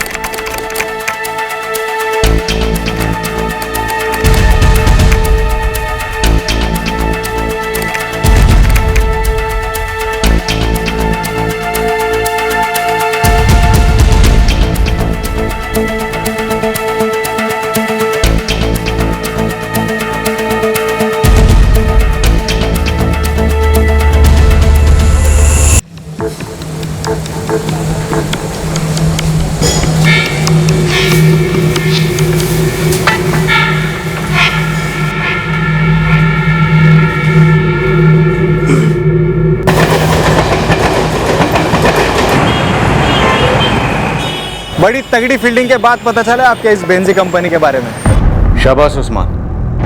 क्या ये बेंजी सूटकेस मुंबई में बनते हैं? नहीं साहब, मुंबई से लगकर भिवंडी है, छोटा सा यूनिट है।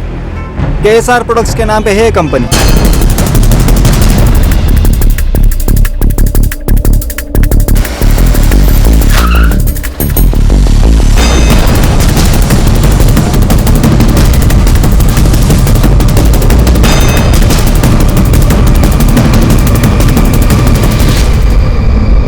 हाँ सर, ये बैग हमारी यूनिट में बना है, बेंजी। ये तस्वीर तो मैंने न्यूज में देखी है सर। तब तो न्यूज में ये भी देखा होगा कि इस बच्चे की लाश एक ब्लैक किंग साइज सूटकेस में मिली, झोपड़पट्टी में, कचरे में फेंकी हुई। बेंजी, जो तुम्हारा ब्रांड है। देखिए सर, मुझे इस बात का खेद है, लेकिन मैं इस बच्चे को जानता नहीं। तो क्या इस आदमी को जानते हो? राजू सिंह। जी, ये सही है कि बैग हमारी यूनिट में बना हुआ है, और मुझे इस बात का दुख है कि उसका इस्तेमाल ये काम के लिए किया गया। फैजल शेख, तुम्हें क्या लगता है ये सूटकेस किसने खरीदा होगा? देखिए सर, हम सिर्फ बैग बनाते हैं, आउटलेट सेल यहाँ से करते नहीं। हम दुकानदारों को देते हैं, दुकानदार उसे बेचते हैं। तो तुम्हारे यहाँ जो सूटकेस बनता है वो सिर्फ मुंबई में सप्लाई होता है या मुंबई के बाहर भी? सिर्फ मुंबई में, और सिर्फ 2 दुकानदार हैं जो हमारा माल खरीदते हैं। सिर्फ 2? हमारी यूनिट बहुत छोटी है, चाहे तो खुद देख लीजिए। फुल कैपेसिटी में काम होता है, और जितना भी माल बन पाता है ये 2 दुकानदार उठा ले जाते हैं। उन दोनों दुकानों के एड्रेस, उनके मालिक के फोन नंबर्स और उनके नाम सबके सब चाहिए अभी के अभी। जी, मिल जाएंगे। ले लीजिए।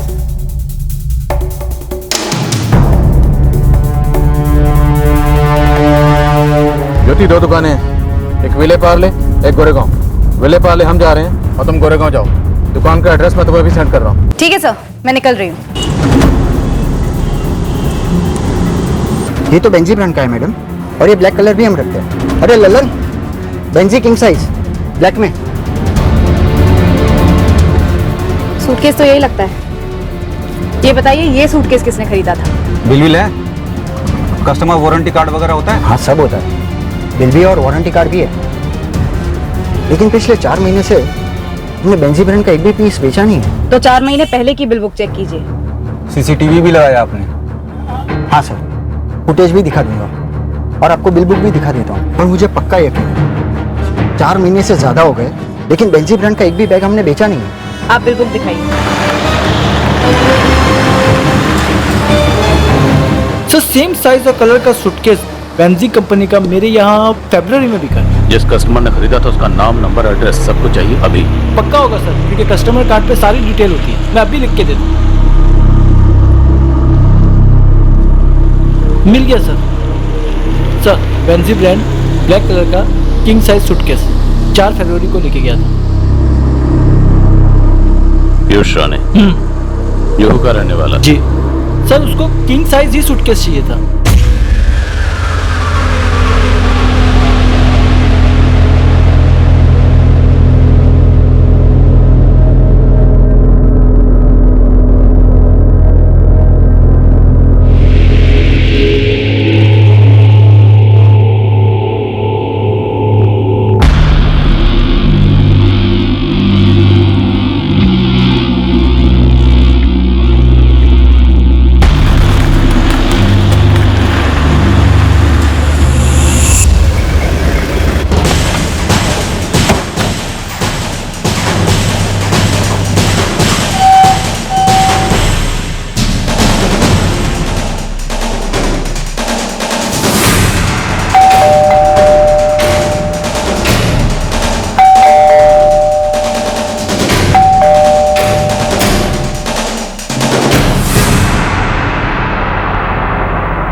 Yes uncle.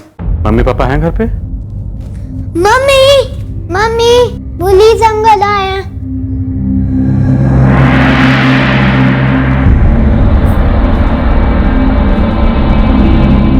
जी क्या बात है? पीयूष राणे आपके पति? जी। 4 फरवरी को आपके पति पीयूष राणे ने ये सूटकेस खरीदा था?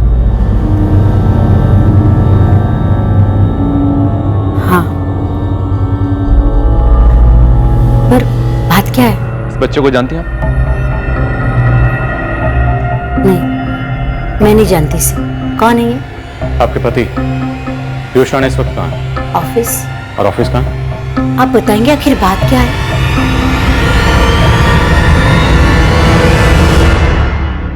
सर मैं नहीं जानता ये बच्चा कौन है और मेरे खरीदे हुए सूटकेस से इस बच्चे का क्या कनेक्शन है? कनेक्शन ये है राणे साहब कि इस सूटकेस में एक बच्चे की लाश मिली।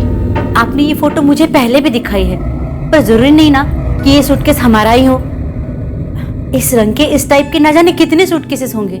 मिसेस राणे, आपके बेटे की उम्र कितनी है? 10 साल। क्यों?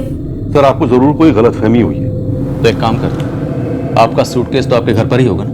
घर पर चलते हैं, सूटकेस देखते हैं, गलतफहमी दूर, मैटर क्लोज। आइए। सर वो तो नहीं है मेरे पास। क्योंकि ये सूटकेस अब हमारे पास है। नहीं सर वो सूटकेस मेरी मौसी के पास है, उनके लिए खरीदा था मैंने। तो चलिए आपकी मौसी के यहाँ चलते हैं। सर वो तो यहाँ नहीं रहती। कहाँ रहती?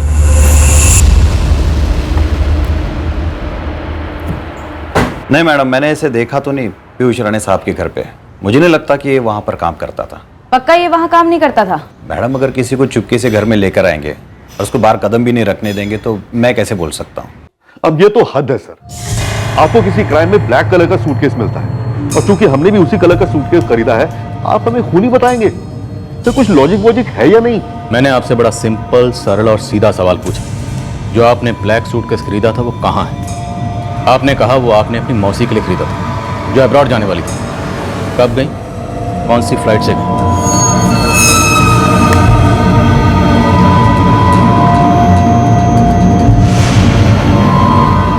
अब मैंने बोला आपसे, मुझे ठीक से याद नहीं है और वो बच्चा तो बिल्कुल भी याद नहीं है। वो जोड़ा इस वक्त यहीं बैठा है, चलकर देख और बता। मैंने कहा ना आपसे, मुझे याद नहीं। चलकर देख और बता। ले चल। सर 7 फेब को मेरी मौसी पेरिस गई। वहां हमारे और भी रिलेटिव्स हैं। हमें अपनी तरफ से बहुत सारा सामान भेजना था, इसलिए इतना बड़ा सूटकेस खरीदा हमने। राणे साहब आपने फ्लाइट डिटेल नहीं लिखी? आपको हम पर भरोसा नहीं है? रत्ती भर नहीं। Flight detail. सर मैं एक बार कह चुका हूं आपसे कि मैं इस बच्चे को नहीं जानता और 12 फरवरी तो क्या मैं पिछले 7-8 सालों में बोरीवली या फिर किसी भी रेलवे स्टेशन पर बाय ऑटो रिक्शा नहीं गया हूं। मैं अपनी कार से ही ट्रैवल करता हूं सर। देखिए, आपको जो चेक करना है कर लीजिए। हम 12 फरवरी को अपने घर पर ही थे। आप हमें बिना मतलब हरास कर रहे हैं। ये जो बच्चा मारा गया है ना, इस बच्चे की उम्र भी आपके बेटे की उम्र के बराबर है। तो आप खुद एक मां, दिल पर हाथ रखकर सोचिए, जिस मां का ये मासूम बच्चा मारा गया उसे तकदीर ने कैसे हरास किया। Flight detail please. लता के घर में मैंने इससे पहले कभी नहीं देखा। कोई मौसी ठहरी थी इनके यहाँ? हाँ, एक लेडी तो देखी थी मैंने, मेरे ही उम्र की होगी, पर वो मौसी थी या कोई और वो मुझे नहीं पता। कब की बात है ये? फरवरी के पहले हफ्ते की। तारीख मुझे याद नहीं है। ये रही फ्लाइट डिटेल। क्या अब हम जा सकते हैं? जी थैंक यू।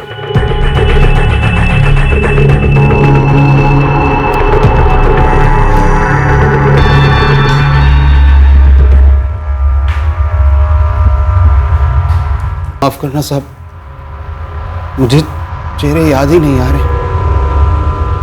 मैंने इतनी कोशिश की है ना, जब भी याद करता हूँ मेरा दिमाग सुन्न पड़ जाता है। अब टाइम भी बहुत हो गया है ना साहब, मैं नहीं बता सकता कि ये लोग वही थे या नहीं।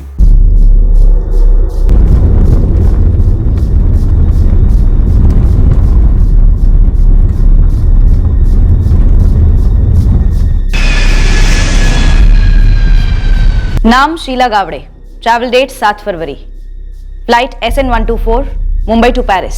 अगर आपको उस डेट का सीसीटीवी फुटेज चाहिए तो आपको यहाँ आना होगा, ताकि उस डेट का चेक इन पॉइंट का कैमरा फुटेज आप देख सके और उस सूटकेस को आइडेंटिफाई कर सके। इसे सच में उनके चेहरे याद नहीं है, या फिर ये हमारे साथ कोई बहुत ही शातिर गेम खेल रहा है? सर, पीयूष राणा ने एक सूटकेस खरीदा, same colour, same size, same brand, black suitcase, Benji brand, जिसका इस्तेमाल लाश को ठिकाने लगाने के लिए हुआ।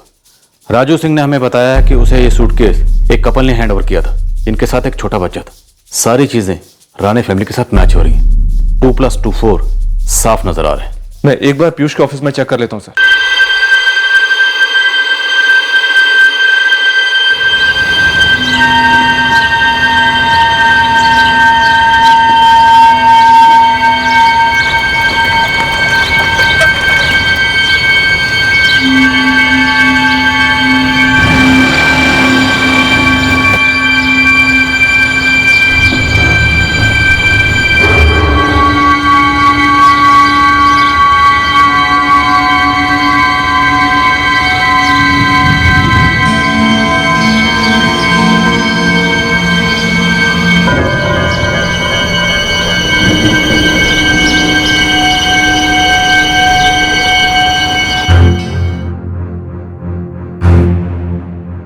सर, फुटेज चेक की हमने, उसमें शीला, पीयूष की मौसी, ब्लैक सूटकेस के साथ चेक इन करती हुई साफ दिखाई दे रही है। 7 फरवरी को। क्या ऐसा हो सकता है कि फैसल ने अपना स्टॉक किसी तीसरी या चौथी दुकान को ही बेचा हो, इन 2 दुकानों के अलावा जिन्हें हमने स्कैन किया? नहीं सर, वही 2 क्लाइंट है जिनका नंबर मैंने आपको दिया था, और दूसरे क्लाइंट नहीं है मेरे पास सर। पक्का फैसल? देखिए सर, अगर होता तो पहले ही आपको बता चुका होता। मैं भी चाहता हूँ कि बच्चे के कातिल पकड़े जाए सर। दुख हुआ बहुत सुनकर, और फिर मेरा बनाया हुआ बैग इस्तेमाल हुआ है सर।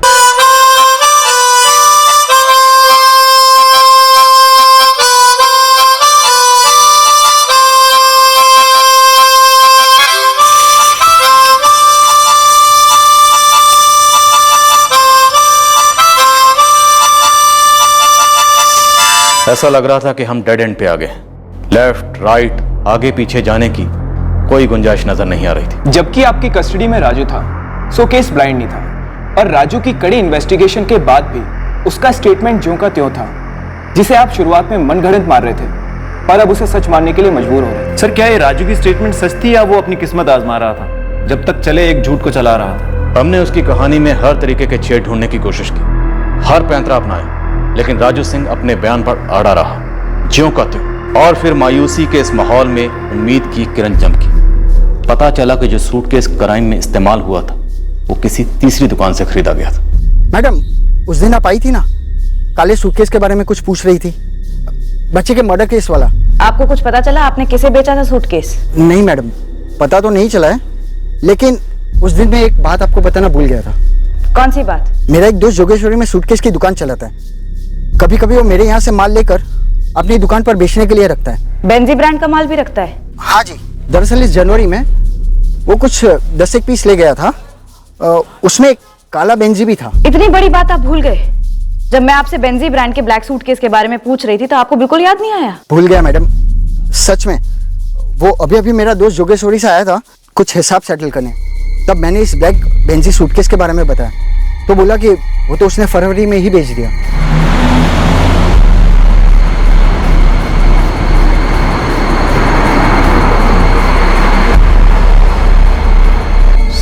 बिल तो नहीं है, बिल बना ही नहीं। ऐसा लाफा दूंगा ना तेरे चेहरे की पूरी रौनक उड़ जाएगी। आजकल धनिया पुदीना वाले भी कैशलेस ट्रांजैक्शन कर रहे हैं। तुमने 2,500 का बैग बेचा और बिल नहीं बनाया। सर, आप गलत समझ रहे हो। वो दोनों यहाँ पे आए, ब्लैक सूटकेस पसंद की, मुझे पैसे दिए, मैं बिल बनाने वाला था, वो लोग निकलने लगे और बोले न बिल चाहिए न वारंटी।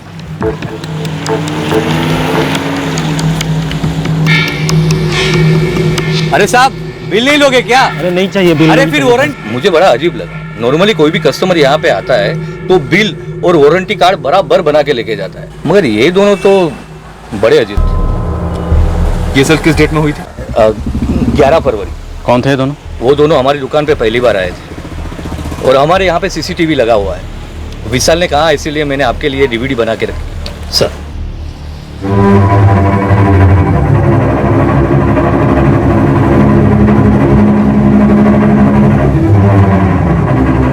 बोले भाई साहब, क्या दिखाओ? बैग है, सूटकेस है, स्कूल बैग है, क्या दिखाओ बोले? ये काला वाला दिखाइए।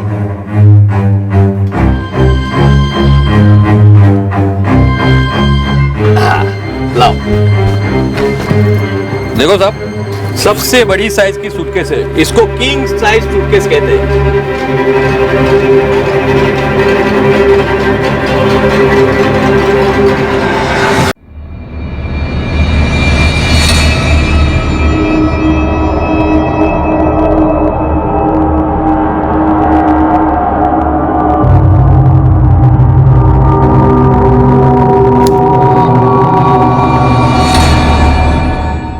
नहीं साहब, मैंने कहा ना आपसे, मुझे उस जोड़े के बारे में और उस बच्चे के बारे में बिल्कुल याद नहीं है साहब। लेकिन आप ये फोटो देख के साहब मैं इतना कह सकता हूँ कि वो जो आदमी था वो साहब इन दोनों में से नहीं है।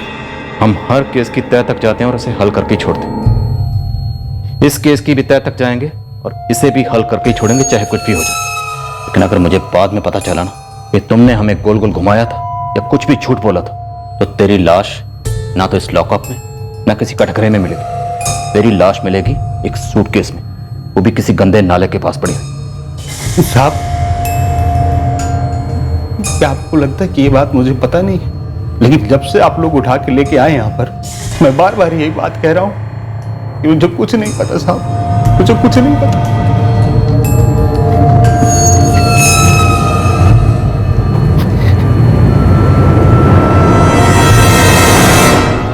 नहीं सर, इन दोनों को मैं नहीं पहचानता हूँ। और आज मुझे लग रहा है कि उस दिन जबरदस्ती इन दोनों का मैंने बिल बनाया होता तो वारंटी कार्ड के बहाने इन दोनों का नाम और नंबर तो मिल जाता। रौनक, फिर भी अच्छी तरह से याद करने की कोशिश करो, हो सकता है ये लोग यहीं के लोकल बंदे हो। नहीं सर, उस दिन के पहले तो मैंने इन दोनों को नहीं देखा। बबलू, उस्मान, तुम दोनों अपने सारे खबरियों को काम पर लगाकर ये 2 बंदे मुझे ला कर दोगे, चाहे पूरी जोगेश्वरी छाननी पड़े। और मुझे ना नहीं सुनना। मैडम, पहली बात, जरूरी नहीं कि ये पंटर लोग जोगेश्वरी के ही हो। मैडम, लाश को सूटकेस में डालकर ठिकाने लगाने का प्लान था, तो जाहिर है सूटकेस अपने इलाके से तो खरीदेगा नहीं। वो क्या कर सकते थे, इस पे डिस्कशन करने की बजाय उन्होंने क्या किया, ये मैं उनके मुंह से सुनना चाहती हूँ। इस केस में ये 2 लीड्स हैं, शक्ल ठीक से देख लो और काम पर लग जाओ। दोनों के पोस्टर छपवाओ, print media, electronic media, social media, सब जगह इनकी तस्वीरों की बमबारी करवा दो। और शहर के जितने एग्जिट पॉइंट हैं, रेड अलर्ट जारी करो। ये दोनों बहुत ही क्रिटिकल लिंक है। अब ये दोनों ही हमें इस बच्चे की हकीकत तक लेकर जाएंगे।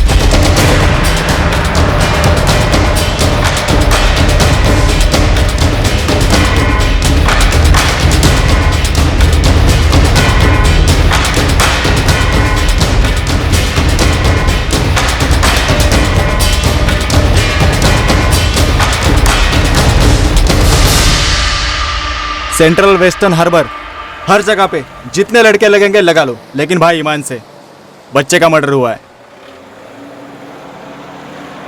इन दोनों को ध्यान से देखो, इन दोनों में से एक भी मिलेगा तो चलेगा। पेमेंट अफलातून होगा भाई, बस काम होना चाहिए।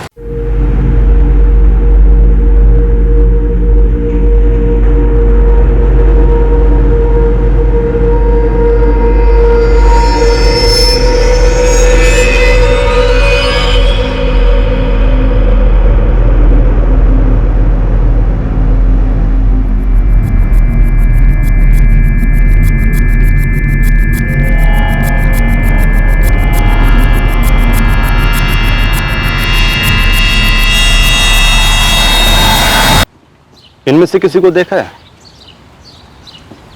इसका तो पता नहीं, इसको पहचानता हूँ। ये वाला? हाँ हाँ, ये वाला। कौन है ये?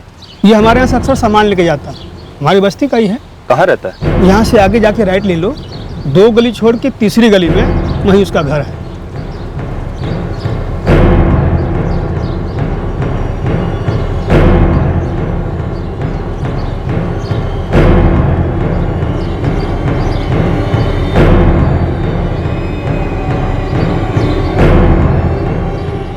ताई, अरे ये तो हमारा चंदन है, चंदन प्रसाद। कहाँ रहता है ये यही रहता है ऊपर, उसकी पत्नी होगी सुमन अभी घर पे। इतने दिनों से इसका पोस्टर आपके मोहल्ले की दीवारों में लगा है, वो देख। कभी ध्यान ही नहीं गया उसकी तरफ। लेकिन पुलिस क्यों ढूंढ रही है उसको? सर, वीरनगर जोगेश्वरी दोनों में से एक का घर मिल चुका है, चंदन प्रसाद उसका नाम है। हाँ, आप फटाफट लाइनिंग करिए यहाँ पर।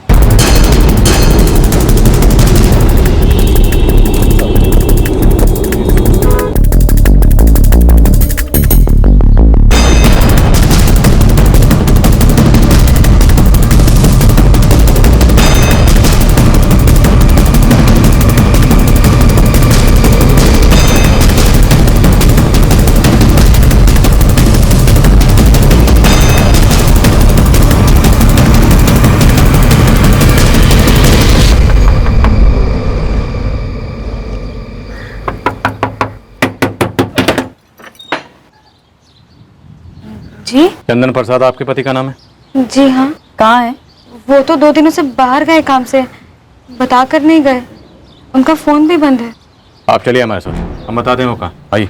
बात क्या है? सब ठीक है ना? मेरे पति ठीक है ना? ठीक तो हम उन्हें कर देंगे, पहले आप चलिए। बताइए ना बात क्या है? अरे क्या बताइए ना, बहस किए जा रही हैं आप।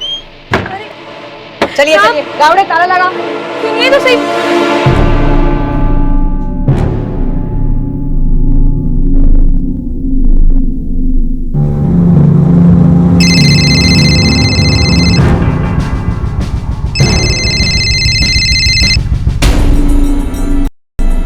हाँ बोलो चंदन। तो सूटकेस पुलिस को कैसे मिली?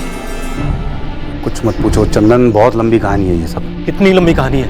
हाँ, टीवी पे अखबारों में खबर छपी है, पूरे शहर में पोस्टर लगे हैं। हाँ तो लगने दो पोस्टर। पुलिस को कभी पता नहीं चलेगा कि वो बच्चा कौन था। लावारिस समझ के केस बंद कर देंगे पुलिस वाले, हमें कुछ नहीं होगा।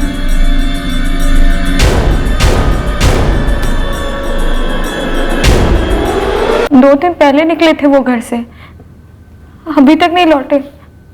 मैं खुद भी बहुत परेशान हूँ। हमारे आने से पहले तक तो परेशान नहीं लग रही थी। ये बच्चा कौन है?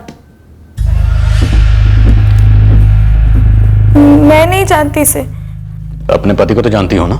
जी। तुम्हारे घर के ठीक सामने उसका पोस्टर लगा हुआ है, लेकिन तुमने कुछ नहीं बताया। तुम्हारा पति चंदन इस मासूम बच्चे का कत्ल करके फरार हो गया। नहीं साहब, मेरे पति खूनी वूनी नहीं है। आप जिस पोस्टर की बात कर रहे हैं वो तो मैंने अभी तक देखा भी नहीं। तो ये ले, अब देख।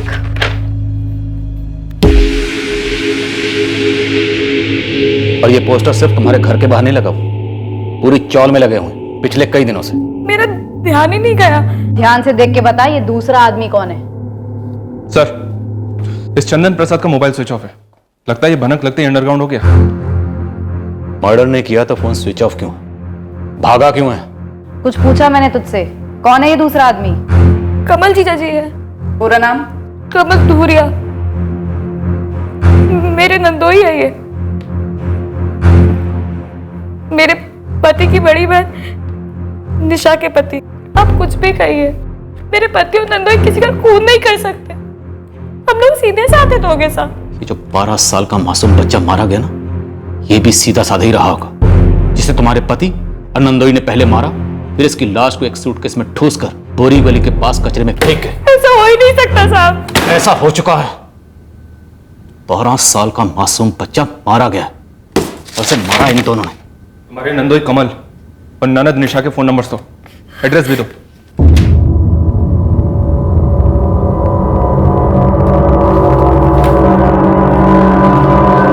मैडम, मेरे पति कुछ दिनों से बहुत टेंशन में थे। टेंशन में तो होगा ही, एक बच्चे का खून किया उसने। नहीं मैडम, वो खून नहीं कर सकते। मैं नहीं जानती वो क्यों परेशान थे, लेकिन मैं कुछ भी पूछती वो कभी उसका जवाब सीधे तरीके से नहीं देते थे। कब तक गुमसुम बैठे रहोगे? कुछ बताओगे भी? हुआ क्या है? कुछ नहीं हुआ। देख रही हूँ कुछ दिनों से चेहरे का रंग ही उड़ा हुआ है। कुछ छुपा रहे हो? खाना क्यों नहीं खाओगे? भर गया पेट मेरा। और मैं सोचती रही कि शायद वो मुझसे नाखुश है। और इस नाखुशी की वजह? हम बच्चे के लिए कोशिश कर रहे थे, नहीं हो रहा था। किसी तांत्रिक वांत्रिक से तो बात नहीं की थी कि एक बच्चा होने के लिए दूसरे बच्चे की बलि दे दी? नहीं नहीं मैडम, मैंने सिर्फ अपनी ननद निशा दीदी से बात की थी, और वो भी बहुत परेशान थी।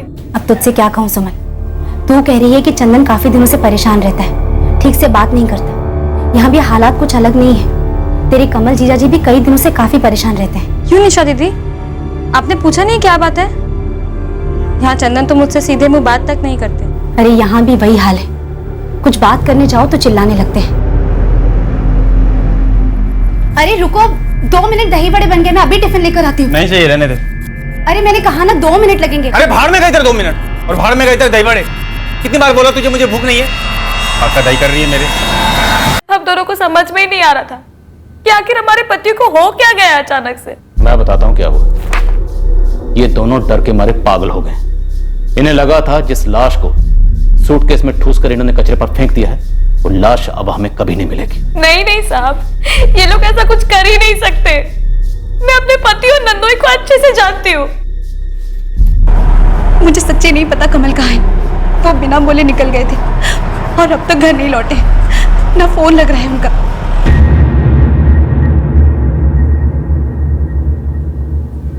तुम दोनों के पति मुंबई में छुपे हैं या मुंबई के बाहर? तुम दोनों अच्छी तरह से जानती हो ये बच्चा कौन है, बहुत अच्छी तरह से जानती हो, और ये भी जानती हो कि तुम्हारे पतियों ने इस मासूम बच्चे को क्यों मार दिया। बस हमारे सामने नहीं जानने का नाटक कर रही हो तुम दोनों। नहीं साहब, ये सच नहीं है। मेरे पति कमल इतनी घिनौनी हरकत कभी नहीं कर सकते, और न मेरा छोटा भाई चंदन। आप अब सीधे साधे लोग हैं। चंदन की एक सादी सी नौकरी है, सुबह जाता है शाम को लौट आता है। तुम दोनों के पति कहाँ काम करते हैं? मेरी बड़ी बहन सरिता दीदी, उनकी एक छोटी सी यूनिट है। चंदन और कमल जीजा जी वही काम करते हैं। कहाँ है ये यूनिट? दहीसर में। क्या बनता है? फैशन वाली बिंदियां बनती है। ये दोनों कुछ ना कुछ जरूर जानती हैं, पर बोल नहीं रही। ज्योति सर, रहम करने की बिल्कुल जरूरत नहीं, ग्रिलिंग चालू रखो। जी। तब तक हम दहीसर होकर आते हैं। सुमन, चंदन ने घर से निकलने से पहले कुछ बोला था क्या? नहीं दीदी, कुछ नहीं बोला, बस ऐसे ही निकल गए। और मुझे नहीं पता था कि कमल जीजा जी भी। क्या हुआ? मुझे देखते ही चुप क्यों हो गई? अब वही डायलॉग शुरू कर दोगे, हमें कुछ नहीं मालूम, हमें कुछ नहीं मालूम। देखो, अच्छा यही है कि तुम दोनों सब कुछ सच सच बता दो, या फिर अपनी तरह से हम तुम्हारी जुबानें खुलवाएंगे, कूट कूट के। मैडम, हमें जितना पता था हम बता चुके हैं। ये नहीं बताया कि उस बच्चे का नाम क्या था जिसका कत्ल हुआ है? 100 बार तो बोल चुके हैं कि हमें नहीं मालूम, नहीं मालूम, नहीं मालूम। तुम्हारे झूठ बोलने से, 100 बार बोलने से ये कोई सच नहीं हो जाएगा। मैडम, इसके पहले हमने उस बच्चे को कभी देखा तक नहीं। मैंने देखा था, अखबार में उसकी तस्वीर देखी थी। अपने पति का इतना बड़ा पोस्टर नहीं देखा तुझे घर के सामने, और एक छोटी सी तस्वीर अखबार में तुझे दिख गई। मैडम, मेरे पति ही उस अखबार को पढ़ रहे थे।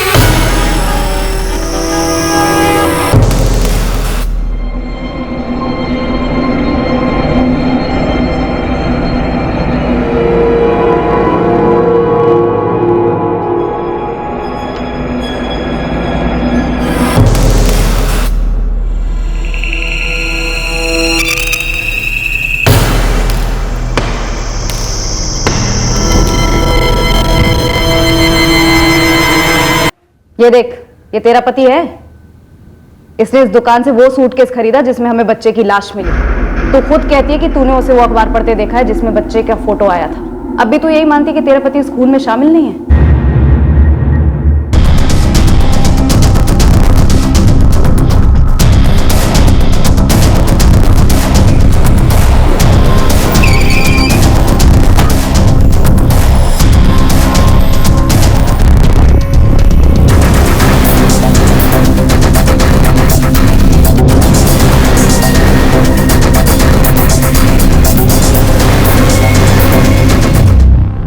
शिंदे सर, जरा ऊपर भी चेक करो, ताला है क्या? ऊपर जाकर चेक करो।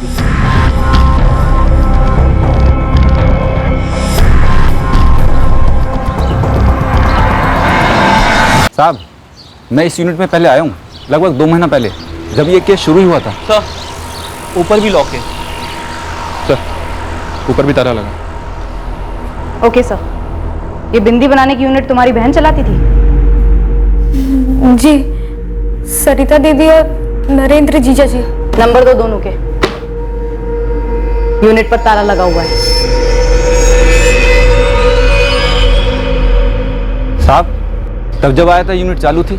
यहाँ उस मैडम के साथ एक 10-12 साल का बच्चा भी था और एक नौजवान लड़का भी। उस वक्त ये चंदन और कमल, ये दोनों देखे थे यहाँ? साहब, अंदर जाकर नहीं देखा था, देखा होता तो याद होता। मैंने आपको तभी बता दिया था जब इन दोनों को दुकान के सीसीटीवी फुटेज में देखा था। सर, सुमन की बहन सरिता और उसका जीजा नरेंद्र चंद्रा इस यूनिट को चलाते हैं। ज्योति उनसे कांटेक्ट करने की कोशिश कर रही है। The number you have called is currently switched off. The number you have called is currently not. लगता है तेरी बहन सरिता चंद्रा और उसका पति नरेंद्र चंद्रा इस खून में शामिल है। सर, नरेंद्र चंद्रा और उसकी पत्नी सरिता चंद्रा दोनों के फोन स्विच ऑफ जा रहे हैं। सुमन कह रही है कि वो लोग उस यूनिट के ऊपर वाले फ्लोर पर रहते थे। यहाँ ऊपर और नीचे दोनों जगह ताला है। एक काम करो, इन दोनों मियाँ बीवी के फोन रिकॉर्ड्स निकलवाओ। लगता है फाइनली हम टारगेट पे। Okay sir. चंदे सर, डीसीपी ऑफिस से इस यूनिट में ब्रेकिंग करने की परमिशन लो। सर तुरंत। जगताप साहब, अपनी एक टीम के साथ इस जगह पर हर वक्त कड़ी निगरानी रखो। इस मासूम के खून का राज यहीं कहीं दफन है। इस जुर्म का बीज इसी यूनिट में बोया गया है।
अर्जुन और विकी कमरे में है ना?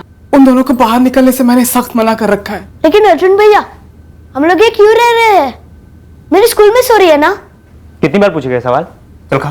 पूछना तो पड़ेगा, कोई कुछ बताता ही नहीं है, ना मम्मी पापा ना तुम। तू ये लास्ट बार पूछ रहा है और मैं लास्ट बार बता रहा हूँ। हम कहीं और जाके रहने वाले हैं, इसलिए यहाँ पे रह रहे हैं। समझ गया? चल खाना खा। मुझे मेरा स्कूल नहीं छोड़ना। खा चुपचाप। नहीं खाऊंगा। खा। नहीं खाऊंगा। तो लाफा खाएगा?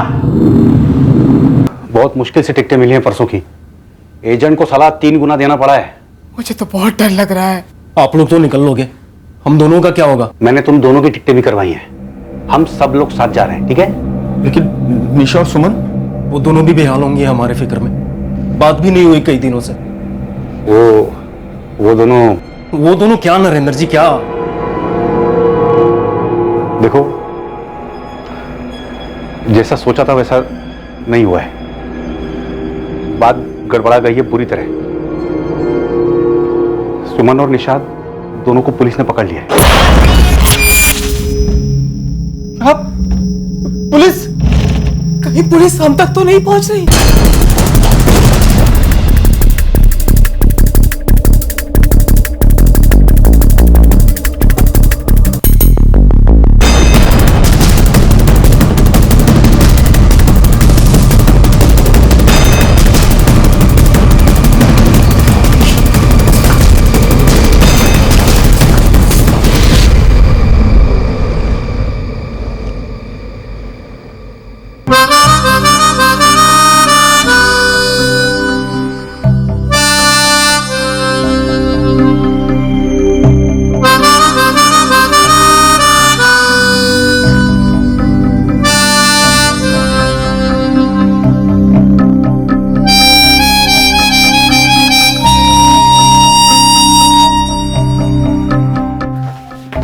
जैसा कि सुमन ने कहा था, ये डिजाइनर बिंदी यूनिट तो है, पर सब के सब लोग गायब हैं। सर, ये तो ऑलमोस्ट पक्का होता जा रहा है। ये पूरी की पूरी फैमिली इस मर्डर में शामिल रही होगी। पर अजीब बात यह है कि निशा और सुमन दोनों उस बच्चे को ना जाने का दावा कर रही हैं। नरेंद्र चंद्रा, उसकी पत्नी सरिता और दोनों बच्चे विक्की और अर्जुन, और वो दो लोग चंदन और कमल, सब गायब हैं। और शिंदे, हमें इन सबको जल्द से जल्द धरना है। यादव को भेज दिया सर, इस बच्चे विक्की के स्कूल के बारे में और फैमिली के बारे में पता लगाने के लिए। हेलो, कौन बोल रहा है? अरे पहले आप अपना परिचय तो दीजिए देवी जी। आप सरिता चंद्रा और नरेंद्र चंद्रा को जानते हैं? पहले आप बताइए, आप कौन बोल रहे हैं? मुंबई पुलिस। हमारा नाम ब्रिजपाल चंद्रा है और हम नरेंद्र चंद्रा के छोटे भाई हैं। माजरा क्या है मैडम? कहाँ से बोल रहे हैं? बिहार, अबीरगंज गांव। हमारे भैया भाभी तो ठीक है ना? पता नहीं, पर अगर हमारे हाथ लग गए तो ठीक नहीं रहेंगे। कहाँ छुपे हैं वो लोग? मैडम जी, वो छुपेंगे काहे? ऐसा क्या किया उन्होंने? कहाँ हैं वो लोग? मुंबई में होंगे वो मुंबई का इलाका है ना दहीसर, हुआ उनका फैक्ट्री और घर वही है। नहीं है वहाँ। आज 29 अप्रैल है। 26 अप्रैल से तुम्हारे भैया और भाभी दोनों का फोन स्विच ऑफ है। ठीक उसी दिन से जिस दिन से चंदन प्रसाद और कमल धूरिया का फोन स्विच ऑफ है। इन दोनों को भी जानते होंगे आप? जी हाँ जानते हैं, लेकिन हुआ क्या है मैडम जी? ब्रिजपाल जी, नरेंद्र की आखिरी बार बात आपसे हुई थी 26 तारीख की दोपहर को। उसने बताया होगा कि वो कौन से शहर में है, किस जगह छुपा हुआ है या फिर छुपने वाला है। मैडम आप क्या कह रहे हैं, हमका कुछ समझ नहीं आ रहा है। और हमरे भैया उनका परिवार छुपेंगे काहे? क्या हुआ क्या मैडम? मैंने इस ब्रिजपाल चंद्रा को बच्चे की फोटो भेजी थी। कहता उसने बच्चे को कभी नहीं देखा सर।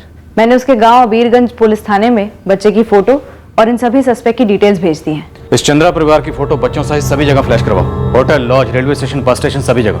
अगर ये किसी बिल में दबके बैठे हैं तो इन्हें बिल से बाहर निकाल, और अगर देर होगी, हाथ से निकल गए, तो अबीरगंज से इसके भाई ब्रिजपाल को उठा लो। जी नहीं सर, इस बच्चे की कोई मिसिंग कंप्लेन नहीं हमारे यहाँ। नरेंद्र चंद्रा के भाई ब्रिजपाल से कोई कांटेक्ट हुआ आपका?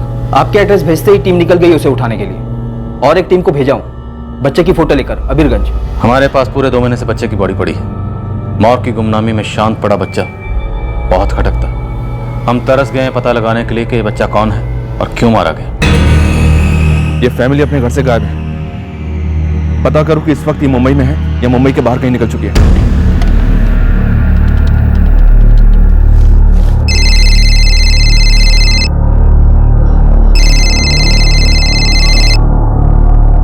बिहार से फोन है, लैंडलाइन से। तब तो उठा ही लो, ब्रिजपाल भैया का होगा।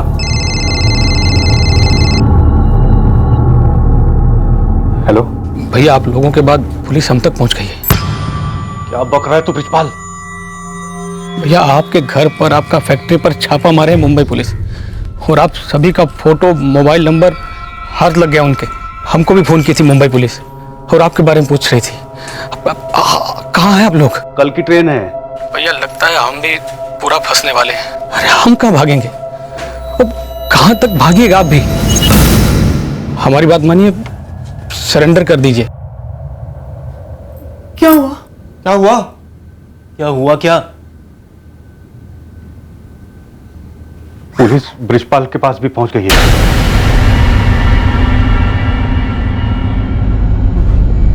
अब हमारे पास जाने के लिए कोई जगह नहीं बची। इसे कहते हैं अखंड कंजूसी पापा। फ्लाइट का खर्चा बचाने के लिए आपने ट्रेन का टिकट करा दी, अब जेल में पैसे लेकर चाटोगे क्या? अगर फ्लाइट करा लिया होता तो आराम से निकल जाते, लेकिन नहीं, हम चिंदी चोर हैं और चिंदी चोर ही रहेंगे ना। चुप रहे, आज हम लोग सब बर्बाद हैं, सिर्फ तेरी वजह से। ये सब गड़बड़ी आपकी वजह से हुई है नरेंद्र जी। बिना वजह हमारी जिंदगी भी बर्बाद हो गई।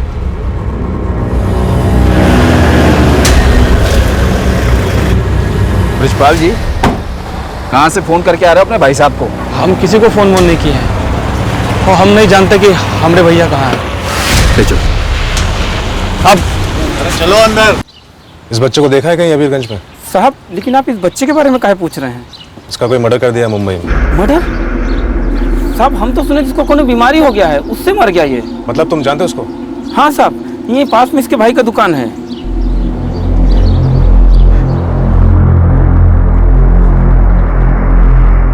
ये तो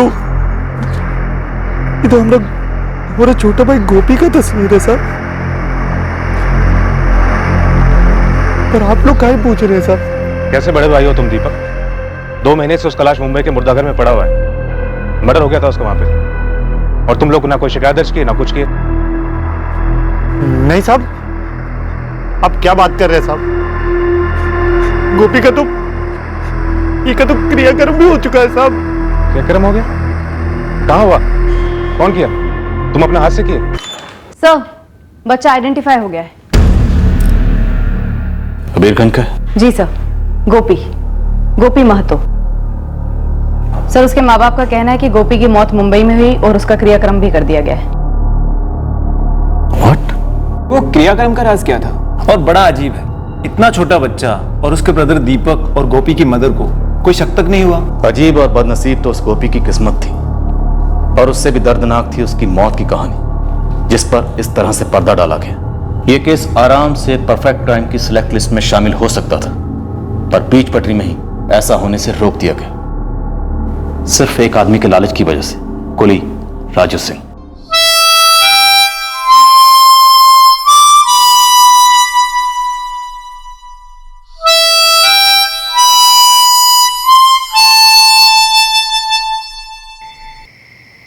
तेरा भाई अभी अभी 12 का हुआ है, इतना छोटा बच्चा बंबई में अकेला। यहाँ के स्कूल में पढ़कर कौन सा अफसर बनने वाला था? हमारे साथ मजदूरी करता ना। मुंबई जाएगा, वहाँ की फैक्ट्री में काम करेगा तो ज्यादा पैसा कमाएगा। हमारी खस्ता हालत यहाँ के लोगों से छुपी नहीं है। तो ये मजदूरी का काम गोपी को भी यही करने दो ना, कम से कम हम सबका नजर का सामने तो रहेगा, रूखी ही सही घर की रोटी खाएगा। अम्मा जी, बम्बई जाने का सबसे ज्यादा शौक तो गोपी को ही चढ़ रहा है, और वैसे बहुत पैसा कमाना है उसे। नन्ही सी जान है, कैसे ये? अम्मा, मुंबई सपनों का शहर है, क्योंकि वो सोने का शहर है अम्मा। वहां पर कम काम के भी बहुत ज्यादा पैसे मिलते हैं। तुम टेंशन ना लो। हम जाऊंगा भैया, बिल्कुल जाऊंगा। तो ठीक है बेटुआ, हम बात फिक्स करते हैं ब्रिजपाल भैया से। हाँ, उनके बड़े भाई है नरेंद्र भैया, वहाँ मुंबई में उनके कोनो फैक्ट्री है, तो वहाँ पे तो का नौकरी करनी होगी। जी जान लगा के करेंगे, आप टेंशन ना लो। और रहने खाने का तो वही लोग देख लेंगे, बाकी पगार मिलेगा महीने का 1500 अलग। 1500?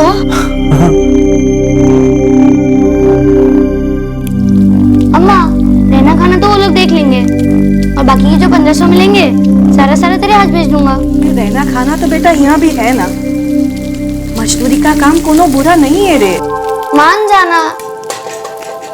अच्छा रुक, नई धुन सुनाता हूँ।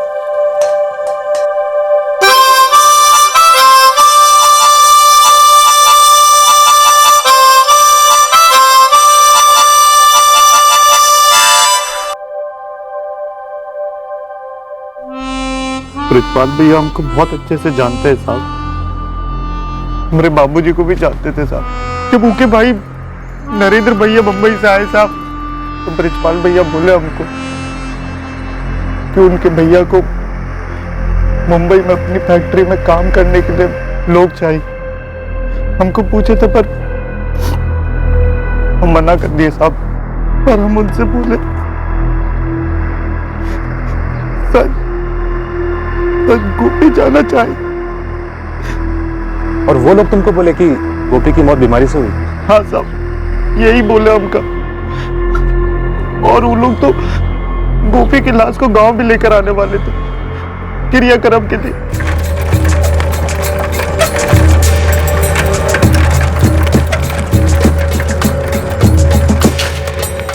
क्या हो गया ब्रिजपाल भाई? आप बोले बहुत ही अर्जेंट काम है। अनर्थ हुई गवाह है। क्या बात कर रहे हैं भैया?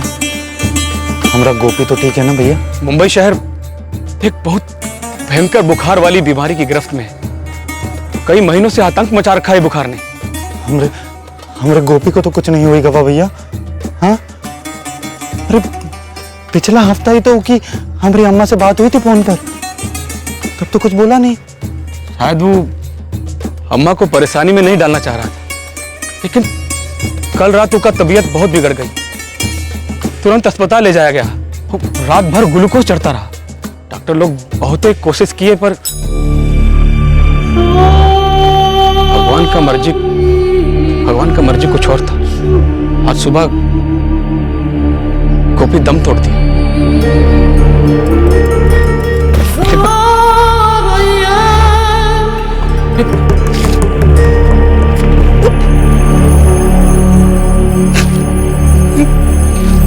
नरेंद्र भैया बड़ा बड़ा अस्पताल किए, बड़ा बड़ा डॉक्टर भी किए, सब किए, लेकिन अचानक गोपी भैया बीमार था तो उसे यहाँ भिजवा सकते थे ना, हम उसका इलाज करा दे। ऐसे कैसे? क्या गोपी है? गोपी ऐसे कैसे हो गया? ऐसे कैसे हो गया?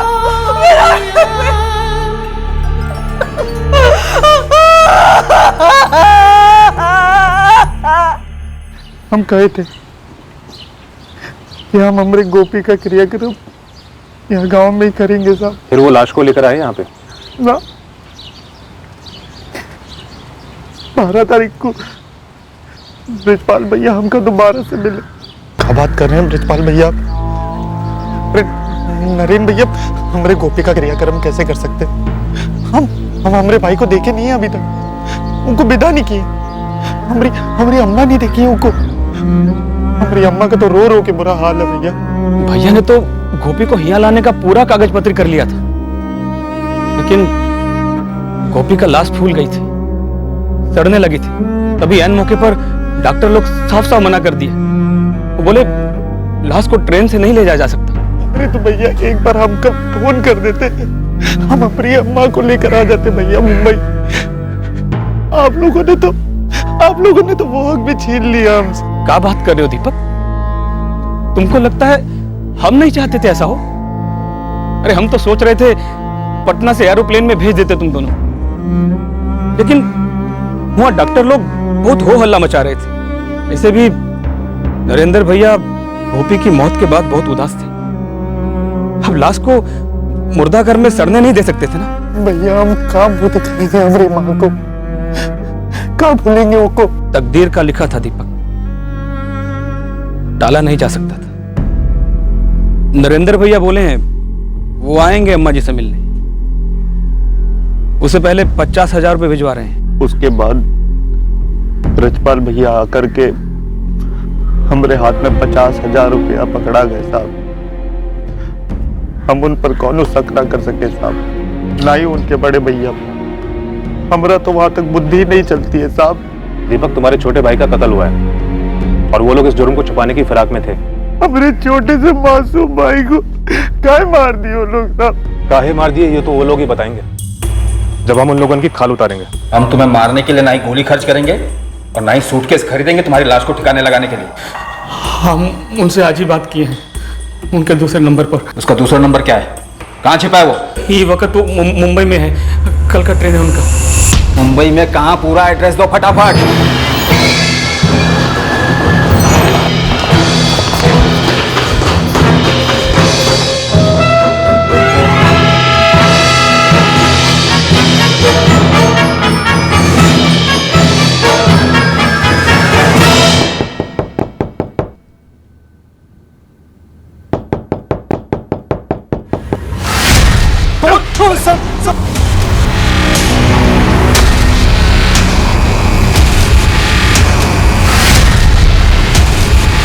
नरेंद्र चंद्रा, यहां दब के बैठे हो? क्या सोचा था बच जाओगे? जिस 12 साल के मासूम बच्चे को तुमने मारा है ना, उसका वजन भले ही हल्का था, लेकिन उसकी लाश का वजन इतना भारी था जिसके नीचे तुम लोगों को घर होना ही होना था।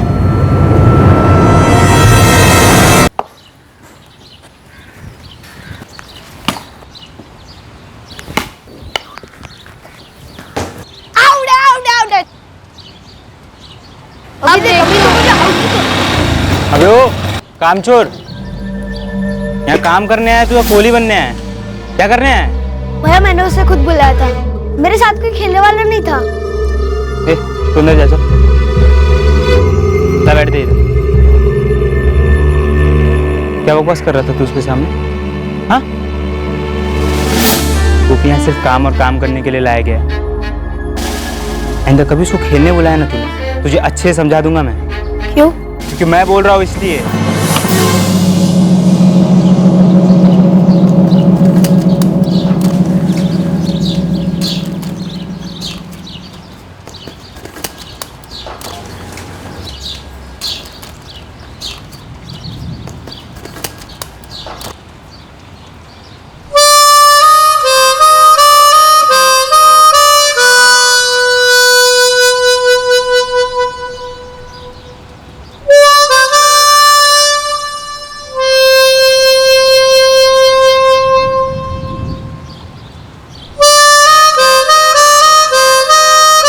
क्या हो रहा है इधर?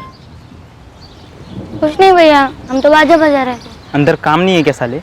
तुझे इस बात के 1500 मिलते हैं? हमने अपना काम वक्त से पहले खत्म कर लिया, तो सरिता चाची बोली जाके आराम करो, तो हम बाजा बजा रहे थे। और हम कामचोर नहीं हैं, हमको ऐसा मत बोलो। मुझे क्या बोलना और क्या नहीं बोलना है ये तुझ जैसे 2 टके का कीड़ा सिखाएगा मुझे? शिकायत करेगा? हिम्मत बढ़ गई है तेरी? तो आप हमको इतना मारते क्यों हो? चुपचाप काम कर वरना कुत्ते की तरह पीटूंगा। अर्जुन क्या कर रहा है तू ये? मम्मी दिन भर काम छोड़ के माउथ ऑर्गन बजाता रहता है और ऊपर से कहता है कि तुमने परमिशन दी है। हाँ मैंने उसे आराम करने के लिए बोला था थोड़ी देर, लेकिन क्यों? तू बीच में मत पड़। उसने समय से पहले अपना सारा काम खत्म कर लिया था, अब वो अपने आराम के टाइम में जो करे उसकी मर्जी। मम्मी ठीक तो हो आप? 1 नंबर का काम चोर है ये। पापा इसको गांव से काम करने के लिए लेके आए थे, माउथ ऑर्गन बजाने के लिए नहीं। 1500 देते हैं इसे, 1500। 100 की औकात नहीं है इसकी। अर्जुन मैंने बोला ना तू इसमें दखल मत दे।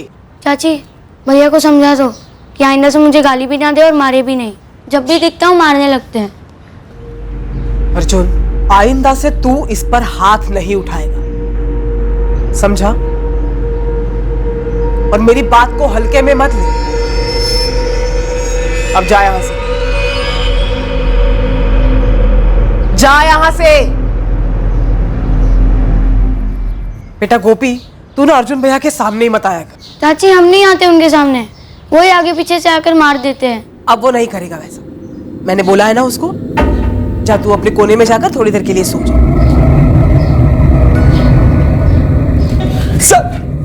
साहब हम लोग तो ईमानदारी से काम करते हैं साहब। ईमानदार मजदूर बच्चों के कत्ल में भागीदार नहीं होते। नहीं साहब, नहीं साहब, उसका मर्डर हुआ तब हम तो वहां थे भी नहीं। रात को जल्दी में बुलाया नरेंद्र जी ने।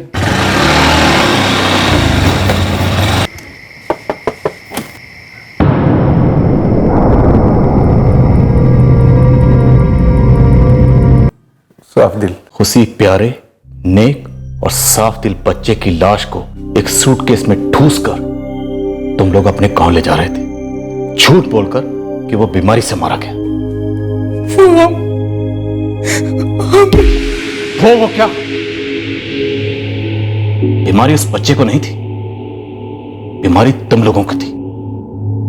ऐसी लाइलाज बीमारी जिसकी वजह से तुम लोगों ने उस 12 साल के मासूम बच्चे को मार डाला। नहीं नहीं नहीं नहीं सर, हमने नहीं मारा साहब, हमने नहीं मारा। अरे हम तो प्यार करते थे उससे। पापा हमने इस कमीने के चलते मुझ पर हाथ उठाया। गोपी ना तेरा नौकर है, ना मेरा, ना किसी का। वो हमारी फैक्ट्री का एक कामगार है। अपने खाली समय में वो विकी के साथ खेले, बाजा बजाए या जो मर्जी करे। आइंदा तुम उससे बात तक नहीं करोगे, समझे?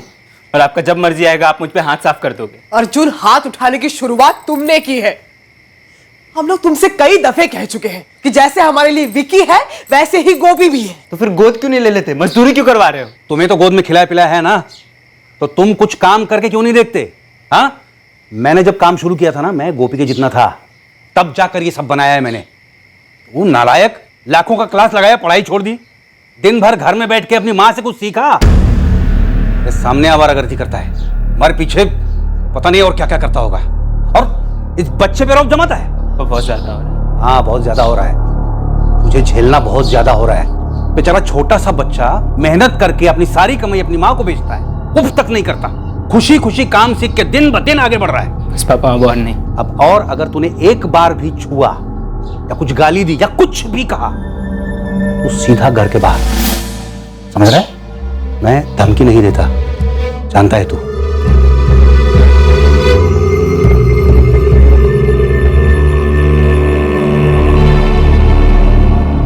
आइंदा अर्जुन तुझे कुछ भी कहे तो सीधा मेरे पास आ जाना। उस वाली रात, इससे पहले कि गोपी हम तक पहुंचता और हम गोपी तक पहुंचते, बहुत देर हो गई थी साहब।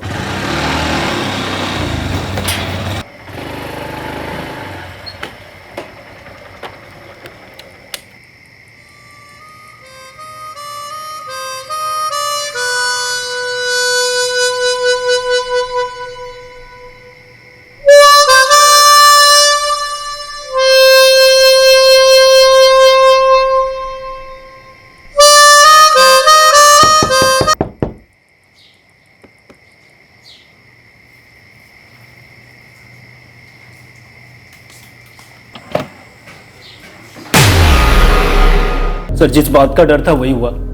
गोपी का भाई दीपक यहाँ मुंबई आने की जिद कर रहा था।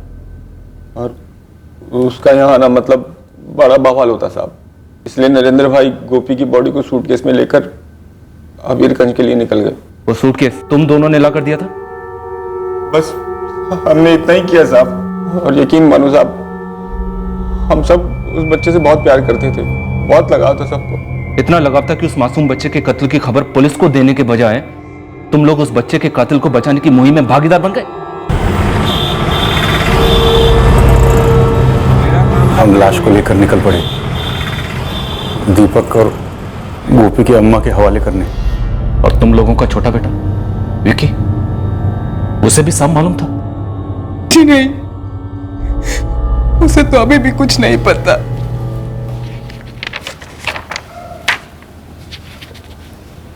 पुलिस अंकल, मेरे मम्मी पापा कहाँ हैं? मुझे इनसे मिलना है। और अर्जुन भैया कहाँ हैं? बैठो बेटा, आएंगे।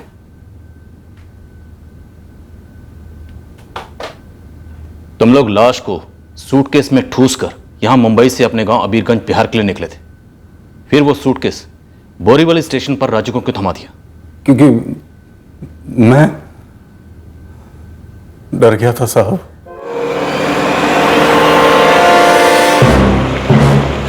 एक मिनट रुको भाई, एक मिनट रुको। क्या हुआ साहब? तुम लोग यहीं रुको, मैं टिकट निकाल के आता हूं।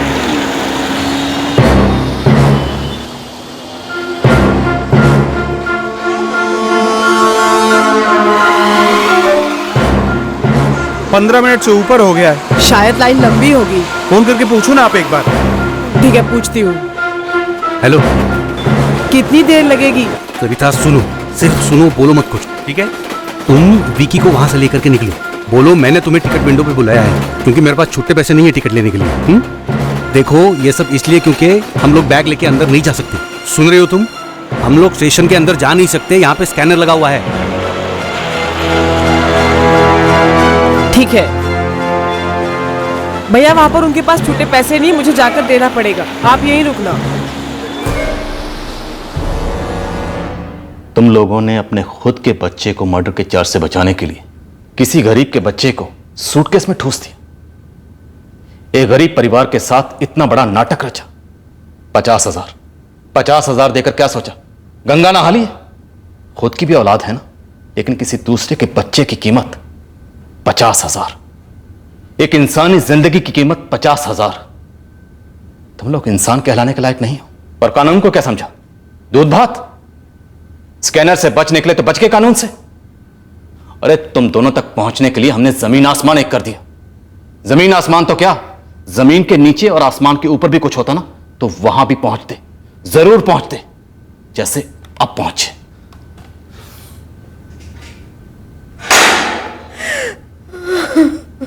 गुस्सा? किस बात का गुस्सा? कि वो एक गरीब लड़का था और उसे दूसरे बच्चों की तरह खेलने का शौक था? या फिर वो माउथ ऑर्गन बजाता था और ये तुझे खटकता था? वो म्यूजिक बजाता, दूसरे लोगों को पसंद आता और तुझे इसकी जलन होती है ना? इधर देख, देख इधर। कितना बड़ा था वो तेरे अपने भाई विक्की से? बोल, कितना बड़ा था? जो हिम्मत तूने 12 साल के बच्चे पे दिखाई, वो दिखाऊं मैं तुझे? दिखाऊं?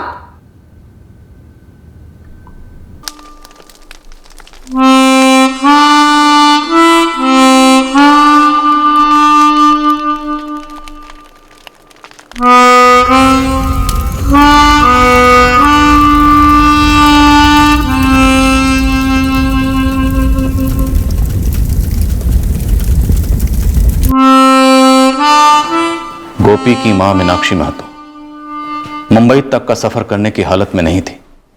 दर्द ने उसे पूरी तरह कुचलकर रख दिया था।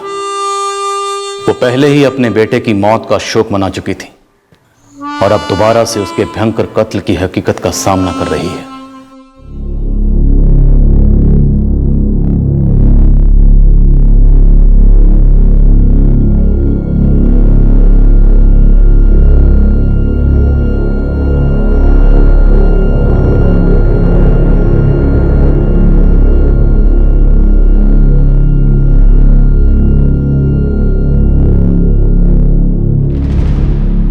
आपने और आपकी टीम ने इस केस को काफी ज्यादा पर्सनली ले लिया था। हर केस पर्सनल होता है वैसे, और पर्सनल लाइफ हर केस को इन्फ्लुएंस करती है।